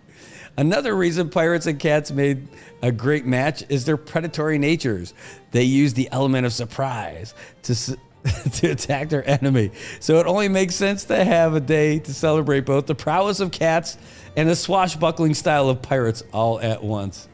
Oh my gosh. Yeah, no kidding, Ann. Oh, who lives in a pineapple under the sea? Toadbot SquarePants. Driving in water, Melesso is he. You got 5 meow yourself. No way, you have 5 cats? Holy cow, that's impressive. That's a lot of cats. Tell you what, in Saipan, Saipan or anywhere, I'm a dog person. I like cats though. I'm not anti-cat. I like cats. But my favorite kind of cat is the kind that can catch rats. Not those little plump meatballs that just leave fur all over the place. I'm talking about the ones that'll bring you back a little trophy. Like the ones that go out and get those cats. Those guys earn their keep. In fact, fun fact, I was house sitting for folks. This is going back to when I first got out here, first couple of years. And I had a couple friends who were going on vacation. They're like, oh, can you house sit for us just to, look after the pets and, just make sure that the house is okay? I'm like, yeah, no problem. So I went over there, and they had a cat that had its own little cat door, which was like built into the window. Just weird, but they had it. And I wake up in the morning, and that cat would bring back prizes for me. Like, congratulations, here's a leg of a rat. Just a leg. Or here's a liver and some innards. Just right there in the middle of the floor. Not like it was an OJ crime scene. It was just like one little piece of something that said, I earned my keep last night while you were sleeping. That was impressive and disgusting at the same time. There was just a rat head. That's the only thing. Look, where's the rest of the body? I don't know. What did you use? What kind of tools did you use to dispatch this rat and dismember this thing? No, just paws and teeth.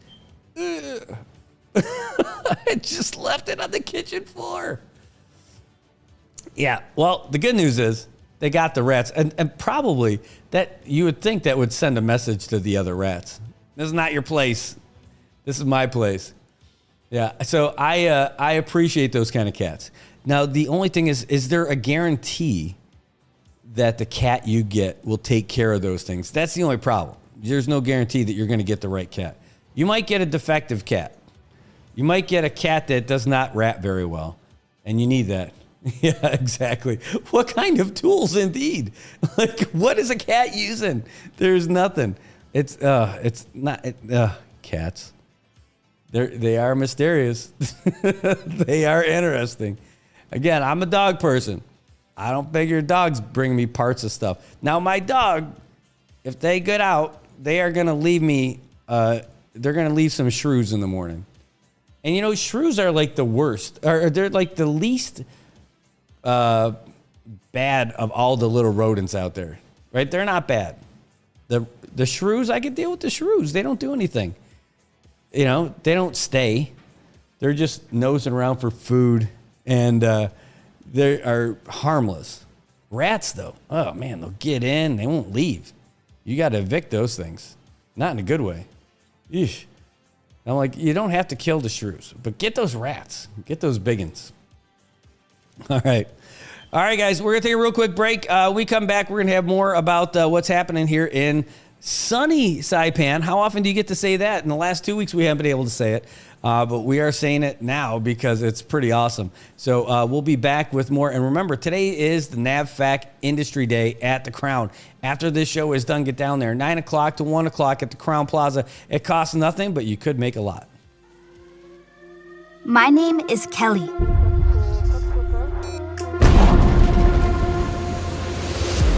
I've never been good at giving up. And that's okay, because I have big plans. This might sound crazy right now, but someday, I will be the captain of my own ship. The captain. Attention on deck. I'll steer it through new waters. And I'll stand up to the biggest storms. Me and my crew will fight back against the toughest enemies. I'll lead the sailors on my ship, my way. And together, we will always do what is right. I'll show the world any girl can be a captain. I'll show them that I am enough. No matter what comes my way, I'll stay the course. Because history won't remember those who took the easy way out. My name is Kelly, and it means determination.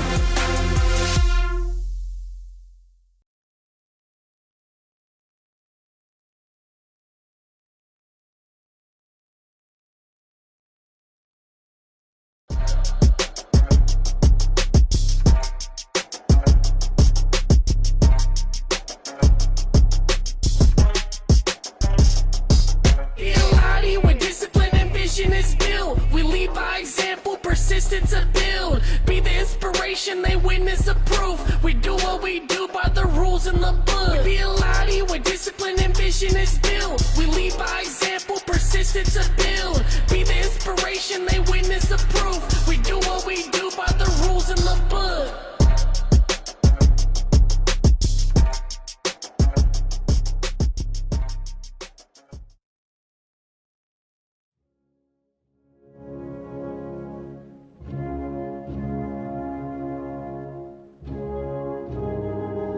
All right, welcome back, Marianas. It's 8:37 in the morning on Thursday, September 19th. So much going on today. So much going on today. And by the way, this music, if you don't know it, it makes two of us. Well, I know what it is now because I looked it up.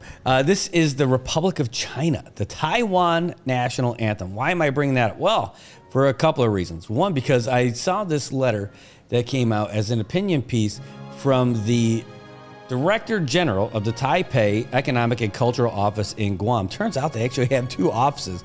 Who would have known that? Well, I wouldn't. I do know it now. And the reason why I checked it out is because, you know, it's interesting. You know, there's this whole conversation between China and Taiwan and all that. The guys in the business sector are real heavy into bringing more China here and not cozying up to Taiwan because they're like, oh, the Chinese will never come. I'm like, well, they're really Chinese too. But they don't have the same numbers as Taiwan. But I'll tell you what, I'd rather get closer to the guys who are our allies in this whole thing and rather than our adversaries. I want to read this to you. This is the letter from Liu Cheping.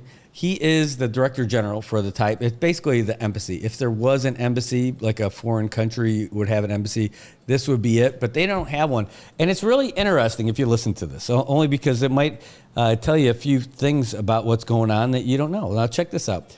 When the Taiwanese visit Guam and the Northern Mariana Islands for vacations, they are warmly welcome and enjoy the convenience that the visa waiver program offers them. You probably cannot believe that the Taiwan passport holders are prohibited from entering the United Nations premises, while many people around the world enjoy the freedom of visiting there. In fact, the UN's current practice also denies accreditation of Taiwanese media outlets and journalists to cover the UN meetings and events. The practice that violates the principle of freedom of the press not only surprises you, but also has raised a lot of concerns. The blatant discrimination against Taiwanese based purely on improper political considerations. The People's Republic of China, the People's Republic of China's distortion of UN General Assembly Resolution 2758 is the root cause of Taiwan's unjustified exclusion from the UN system. UN General Assembly Resolution 2758 merely addressed the issue of China's representation in the UN in 1971. It did not constitute a UN institutional position on the political status of Taiwan at all. It's disappointed that the People's Republic of China continues to misconstrue the resolution as equivalent to its One China principle, which has been hurting Taiwan's sovereignty for decades. Interesting so far. According to Article 12 to 14 of the UN Charter, UNGA Resolution 396, a letter drafted by the UN Secretary General in 1971, a legal opinion given by the UN Secretariat's Office of Legal Affairs, or OLA, in 1962, and Article 38 of the Statute of International Court of Justice as it pertains to international law. UN resolutions and OLA interpretations of resolutions have no legally binding power over UN member states. While China distorts 2758 and forces another UN member state to accept its false narratives, the sovereign right of UN member states to determine their relations with Taiwan is obviously being infringed. It's worth noticing that China's action is actually seeking to unilaterally change the Taiwan Strait status quo, and it's going to gravely threaten peace and prosperity in the Indo-Pacific region. We believe that it's why U.S. Deputy Assistant Secretary of State for East Asian and Pacific Affairs, Mark Lambert, said the world needs to oppose China's distortion of 2758, which wrongly justifies China's claim over Taiwan during a discussion at the German Marshall Fund this past April. Lambert listed 4 points regarding the resolution. First, it does not endorse China's One China principle or represent international consensus. Second, the relationship between Taiwan and other countries are sovereign decisions of each country and unrelated to the resolution. Third, the resolution does not decide the political status of Taiwan in the UN. And finally, it does not exclude Taiwan's meaningful participation in the UN and other international organizations.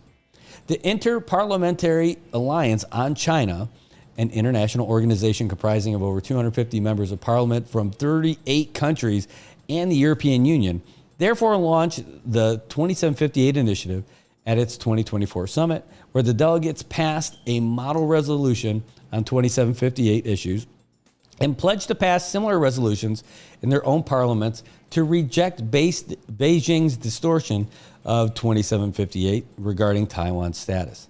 The Australian Senate has become the first parliamentarian. All right, I won't do that.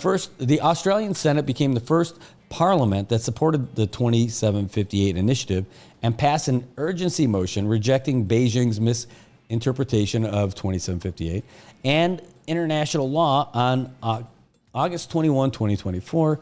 The motion says 2758 does not establish the People's Republic of China's sovereignty over Taiwan and does not determine the future status of Taiwan in the UN. The motion also emphasizes that 2758 doesn't prevent Taiwan from participating in the UN organizations and agencies either. We're almost done.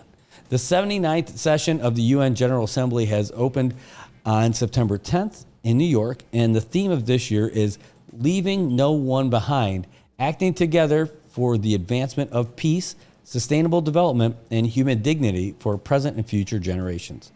Taiwan has proven it is a reliable and responsible member of international community and a force for good.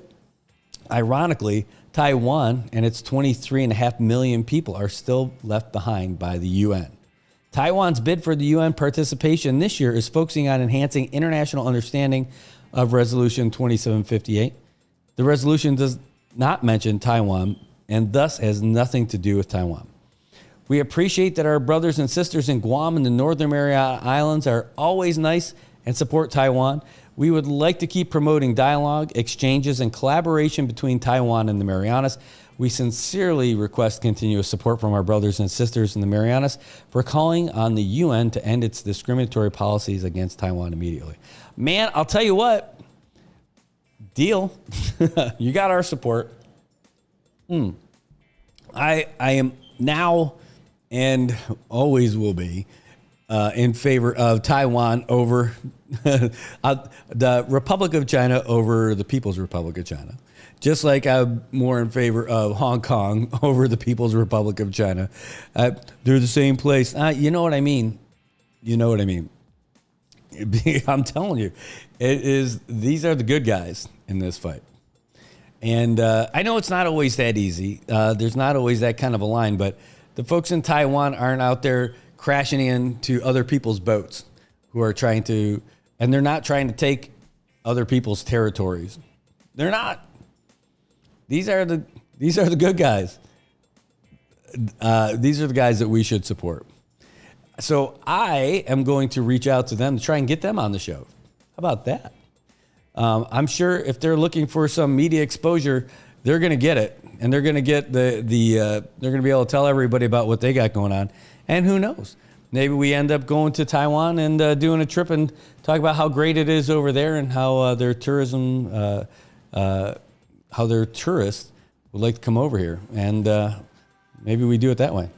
I mean, why not? We've got this platform. We might as well use it. Use it to promote the good guys over the bad guys. It'll also help me go to Australia and work on my accent.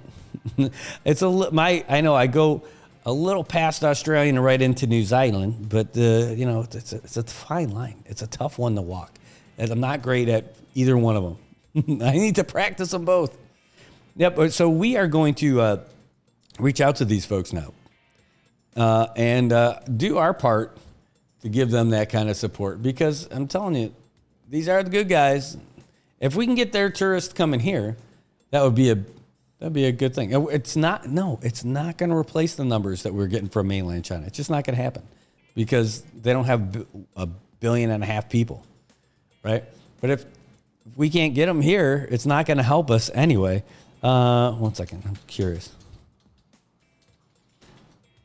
So that's about right. Wow, that's what I thought it was. How about that? So Japan's population is 125 million. Taiwan's got 23.5 million. What's Korea? Is Korea about the same? South Korea population. You gotta figure it's about the same, maybe more. No, it's double. 51.5 million in South Korea. Holy cow. That's more than Canada. And just thinking about the landmass in Canada. Is Canada's population really only 30-some million? Wow. Almost 39 million in Canada. Oh, Tobot, man. Safe. Be good, buddy. You got to go build your dad's crypt. Well, man, good luck with that. And then we'll see you soon. No idea when you're going to be back, but if I get over there first for the Tower for Humanity, I'll check you out. We'll definitely hang out when I get there. That'll be pretty cool. All right. Man, I can't believe there's your stat of the day brought to you by Google that South Korea has a bigger population than Canada. Wow. I had no clue. South Korea is so tiny compared to, at least landmass wise. Oh my gosh, that is mind-blowing. Not that I keep up, I keep, for world populations, I keep up with some of the big ones, right? You know, there's like 1 billion in India, like 1.6 in China. Okay, got that down. U.S. is hovering around the 300 million mark. But now Canada is like about 39 million, and South Korea at 51 million. Yikes. I had no clue. No clue. Japan, though, I was right. I thought the number that they had was about 125 million. Outside of that, I don't know the population or roundabouts of anywhere else, except for the one that just popped on the screen for Australia, 26 million. But wow, I had no clue. I had no clue. And you could say that probably about a lot of things too, but in particular about that, I did not see that. I did not see that coming. All right. Well, cross country is also happening. That's a smooth transition. We were talking about the sports earlier and everything that's happening about with soccer being back in for the kids and all that. Basketball is going on right now. But cross country is also happening for the all schools. And man, that is the greatest thing. I don't know if you run, but if you've got kids and they run in this, it's awesome. If you've got kids and they're not running, you should get them into this because it is just a gang of kids out there. It's just like waves of thundering hordes going across. I think this week is Saipan Vegas. Is that this week or was that last week? I can't remember where the next one. Oh, last week was at Memorial Park. And this week coming up is going to be at Saipan Vegas, where how often do you get to run on a golf course?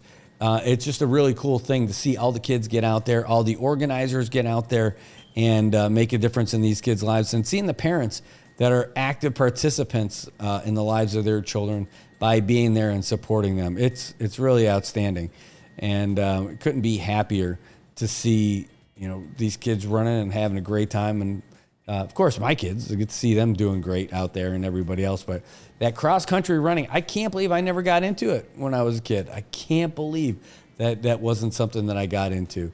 But it is pretty cool, and it is great to see it. So this week over at Saipan Vegas, so they're going to be a great host. And then afterwards, your feet are all wet from the dew on the grass and whatever rain and all that other stuff, but it's perfect. Take your kids out to get some breakfast and then enjoy it. All right, well, speaking of enjoying it, we're ready to be done enjoying this program today because we're going to end up moving on and getting ready, packing up, and heading down to the Crown to go and check out the folks from the NAVFAC for the Industry Day. There are some things that are happening in the construction world that aren't as happy. And that is, if you are doing construction in the Marianas, if 7 of the 9 senators have their way, you're going to be paying some extra taxes. Imagine your construction project all of a sudden goes up 3% in cost. So this started in the House, made its way to the Senate, and it just got through the Senate by a 7-2 vote. And it's interesting, like who picked what. But again, the thing is, this is not really a great time to raise taxes. This is a time to reassess where we're at as a government. We don't need more ways to fund the government that we have. We need to look at what our expenses are and reel them in. And if you're not doing that already, well, I'll tell you what, it's time for you to do it. We shouldn't be trying to find a way to fund the bloated government that we have. We shouldn't. We should be looking at ways to reduce the size of what we got and be more efficient with what we got.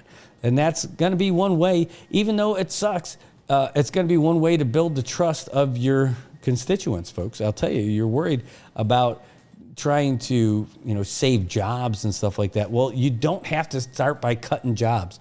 You start at looking at these irresponsible expenditures being done by all these different agencies. And I'll tell you, it starts right there in your offices at the legislature. It absolutely does. It starts at the legislature, and it's in every other business, every other agency as well.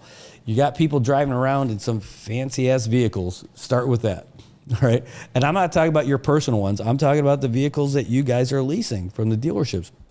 If you are leasing a vehicle from that dealership, there's no reason why everybody needs a badass 4-wheel drive. There's no reason why everyone needs the top of the line SUV.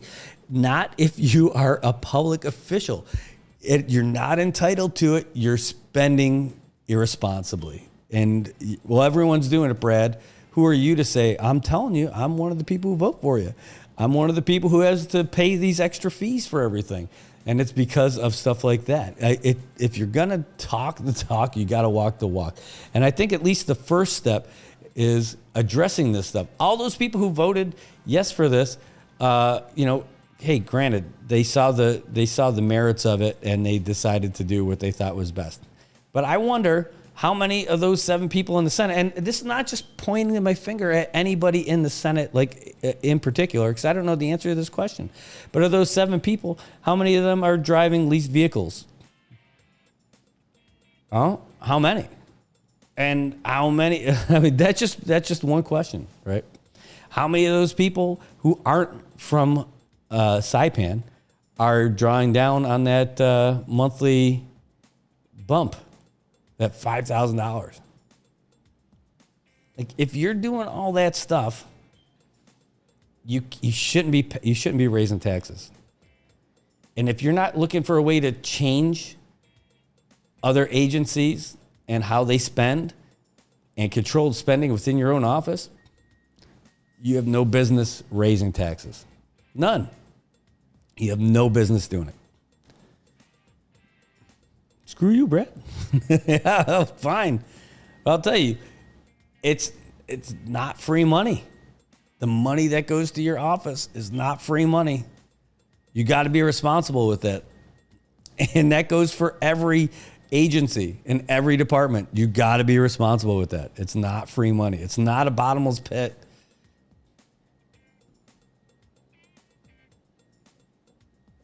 Can't raise taxes if you can't be responsible with the money that's being spent right now. You just can't. Can't. I'll tell you, my wife will not ever be a fan of me running for any office. But if I ever did, which I won't, but if I did, that'd be the first one. I'd be walking around with a machete, but my machete is just a piece of paper and a pen and writing down all the different things that we should not be wasting money on this stuff. And changing the laws to make sure that people can't. Put through legislation about vehicles and expenditures. You know? The secretary of so-and-so and the executive director of so-and-so, like all these people they are not entitled to a open-ended, like whatever they want kind of vehicle. Well, I need a 4-wheel drive so I can, no, do you? Because I don't think you do. Not for a vehicle that you're going to be using every day. You just don't. You don't. We're throwing money away. And it's not even like a reasonable deal. We are overpaying every freaking month. Every month. Millions of dollars on these things. Oh, Brad, you're anti-business. No, I am not. I'm for like responsible spending. Should you buy a vehicle? Sure. Oh, we can't buy a vehicle for our office. Yeah, you can. I've already seen it.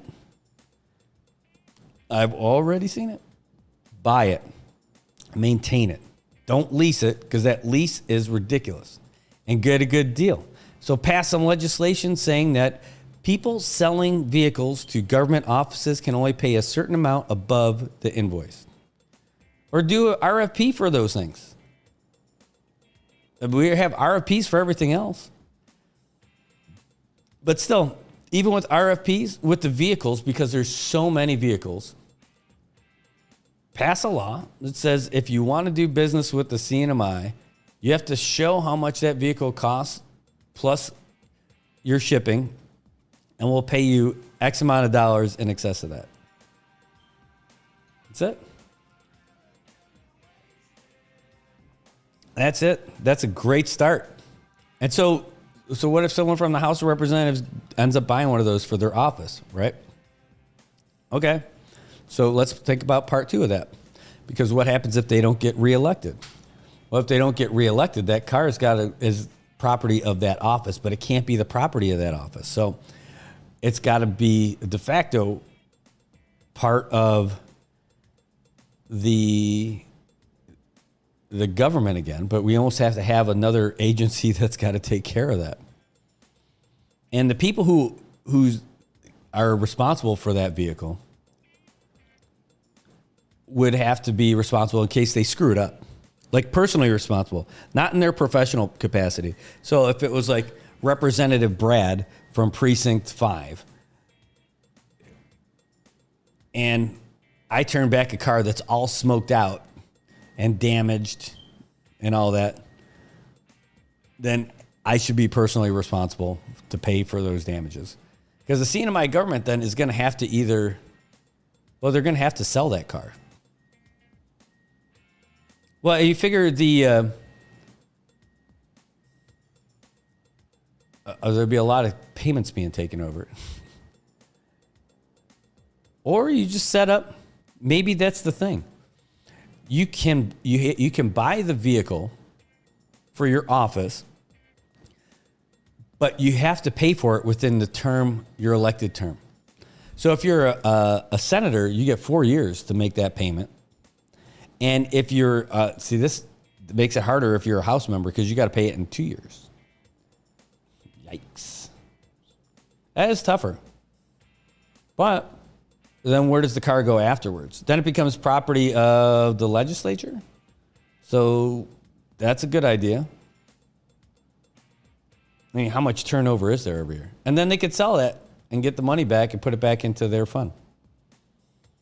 Or the general fund. But it's still, whatever it is, we don't have to figure it out in the next couple of minutes. But that's the step in the right direction. And that's how we start getting something for the money that we're spending every month. Every month. Whew. I'm telling you, we're talking about stuff just for elected officials. We start doing this for those other positions and those other agencies, it's going to be a big deal. All right. Well, I'll tell you what, we are wrapping up over here because it's been a couple hours of awesomeness with you guys. Remember, today is Talk Like a Pirate Day. If you're a cat or a cat owner, remind your cat it's Meow Like a Pirate Day. It is going to be a great day. It's sunny, and we're looking at getting back at it for baseball tomorrow. And so have a great night tonight, Marianas. We are going to have a great time here in Saipan, and you should too.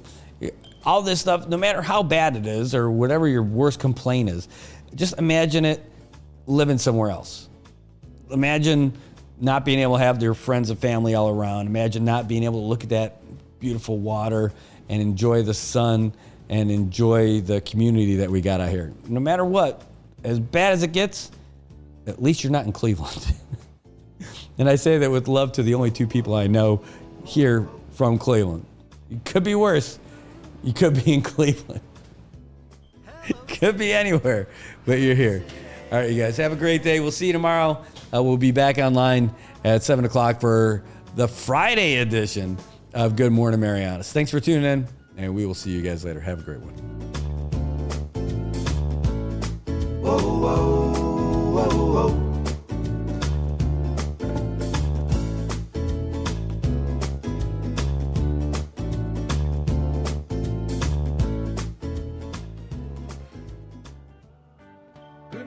Marianas, so many things we gotta discuss. Happy day, Tirawamian greetings to Rhoda, Guam, Saipan, and Tinian. For all your island news from a beautiful place with Pacific views, it's always so much fun on Good Morning Marianas. AP News, I'm Ben Thomas. A second judge has refused to grant bail to musician Sean Diddy Combs. Margie Zarletta has the latest. A day after federal magistrate Robin F. Tarnowski ruled that Sean Diddy Combs was too dangerous to go free, U.S. District Judge Andrew L. Carter also denied bond for Combs. Carter says prosecutors gave convincing evidence that Combs could potentially tamper with witnesses. Combs pleaded not guilty on Tuesday to charges that include racketeering, sex trafficking, obstruction of justice, and drug offenses. Combs' attorney had offered to post $50 million bail for home detention at Combs' mansion in Miami.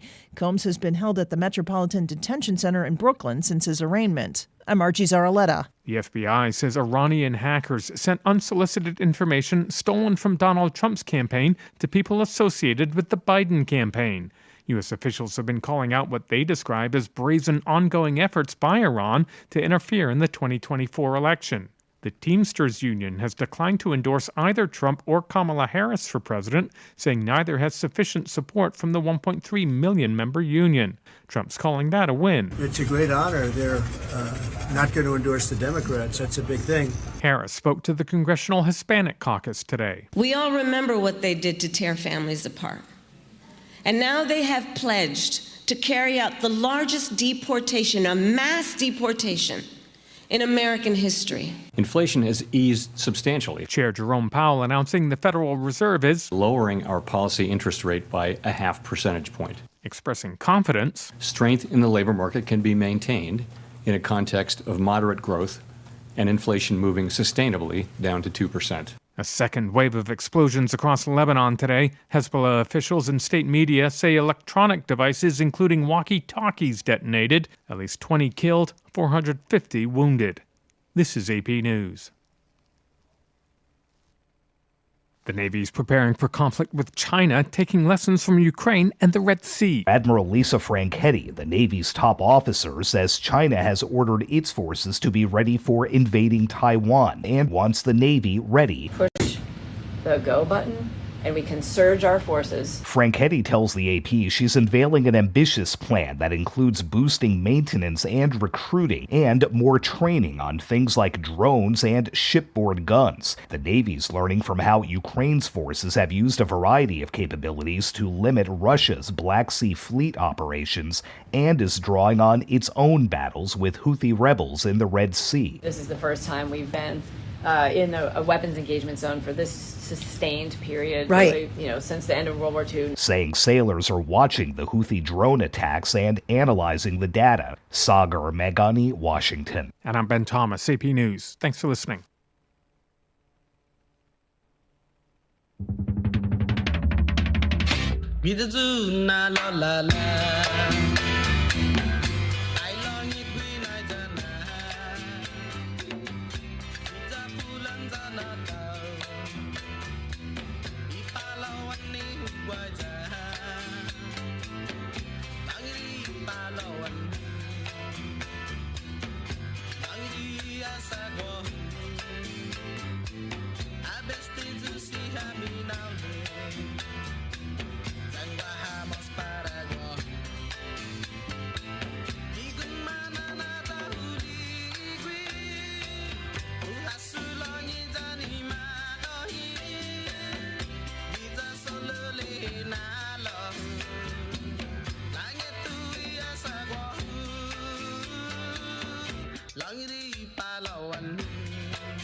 Langiri pahlawan,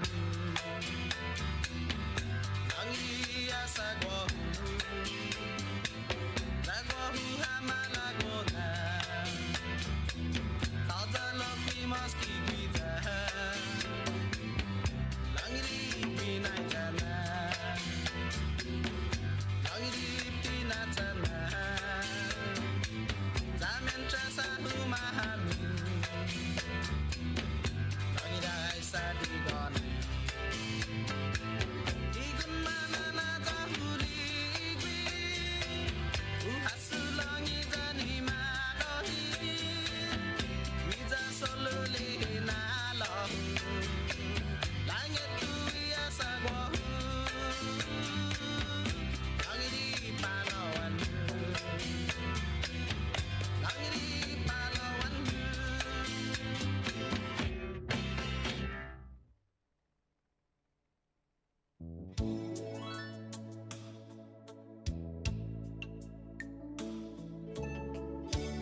dan putih sonu ho gui gui nai zaku todo y tiempo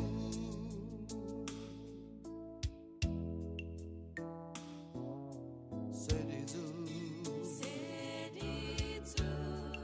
acceptai dispensation Hogu itmas zahu di corazonku na izuneni ni binai dan fondunku resonmu dabai prometi hau dabai panyo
Bye bye Desi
Bulentu tak apa kailah sosnya pentai gapuri lumu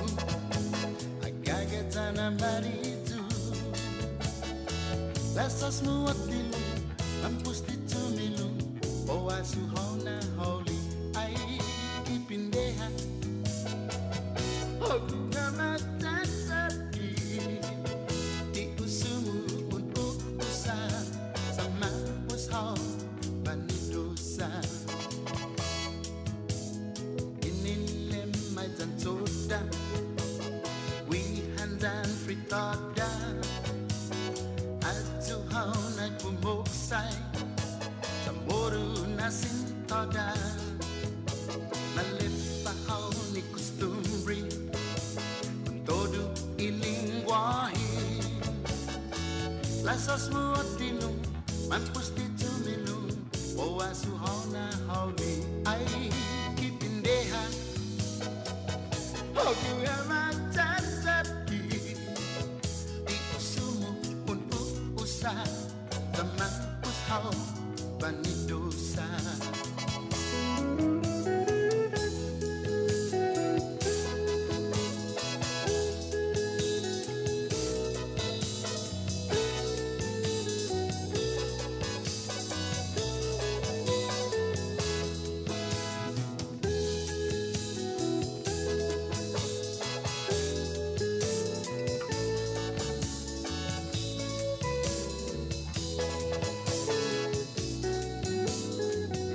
Ai kipindeha Hogu ngama tasaki Di usumu untuk usaha Seman ushau bani dosa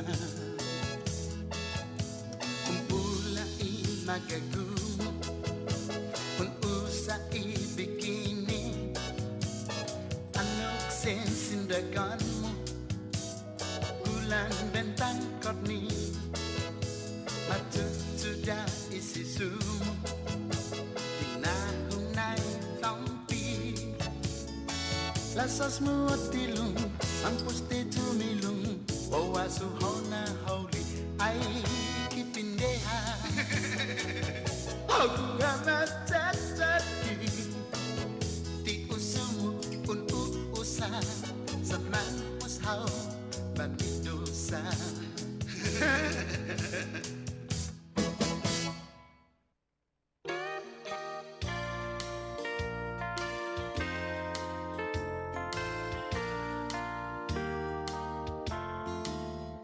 Mongi nai pogu Na tiu soga en motu Na pa utsuli hato dui Magagunya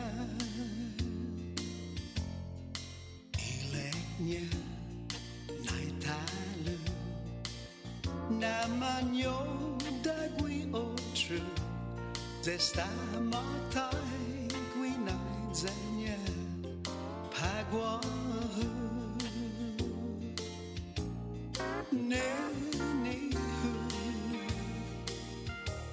Kiri dahu Kau untungu Nahu guai zaho pagu Zahu tungu Nati yun fotu statalu Unisi sito Zahu guai zo Nenihu Debi bai humalefa Iman ngi fina posta Lohu tuwa tiu malefa Nai nu hogu Gai gi hon kina soku That you find your danai o true Maskat bu nagwi nai zan Nike hogu Nenihu Kiri dahu Ko untungu Nahu guai zaho pagu tu nu när tion far tu stata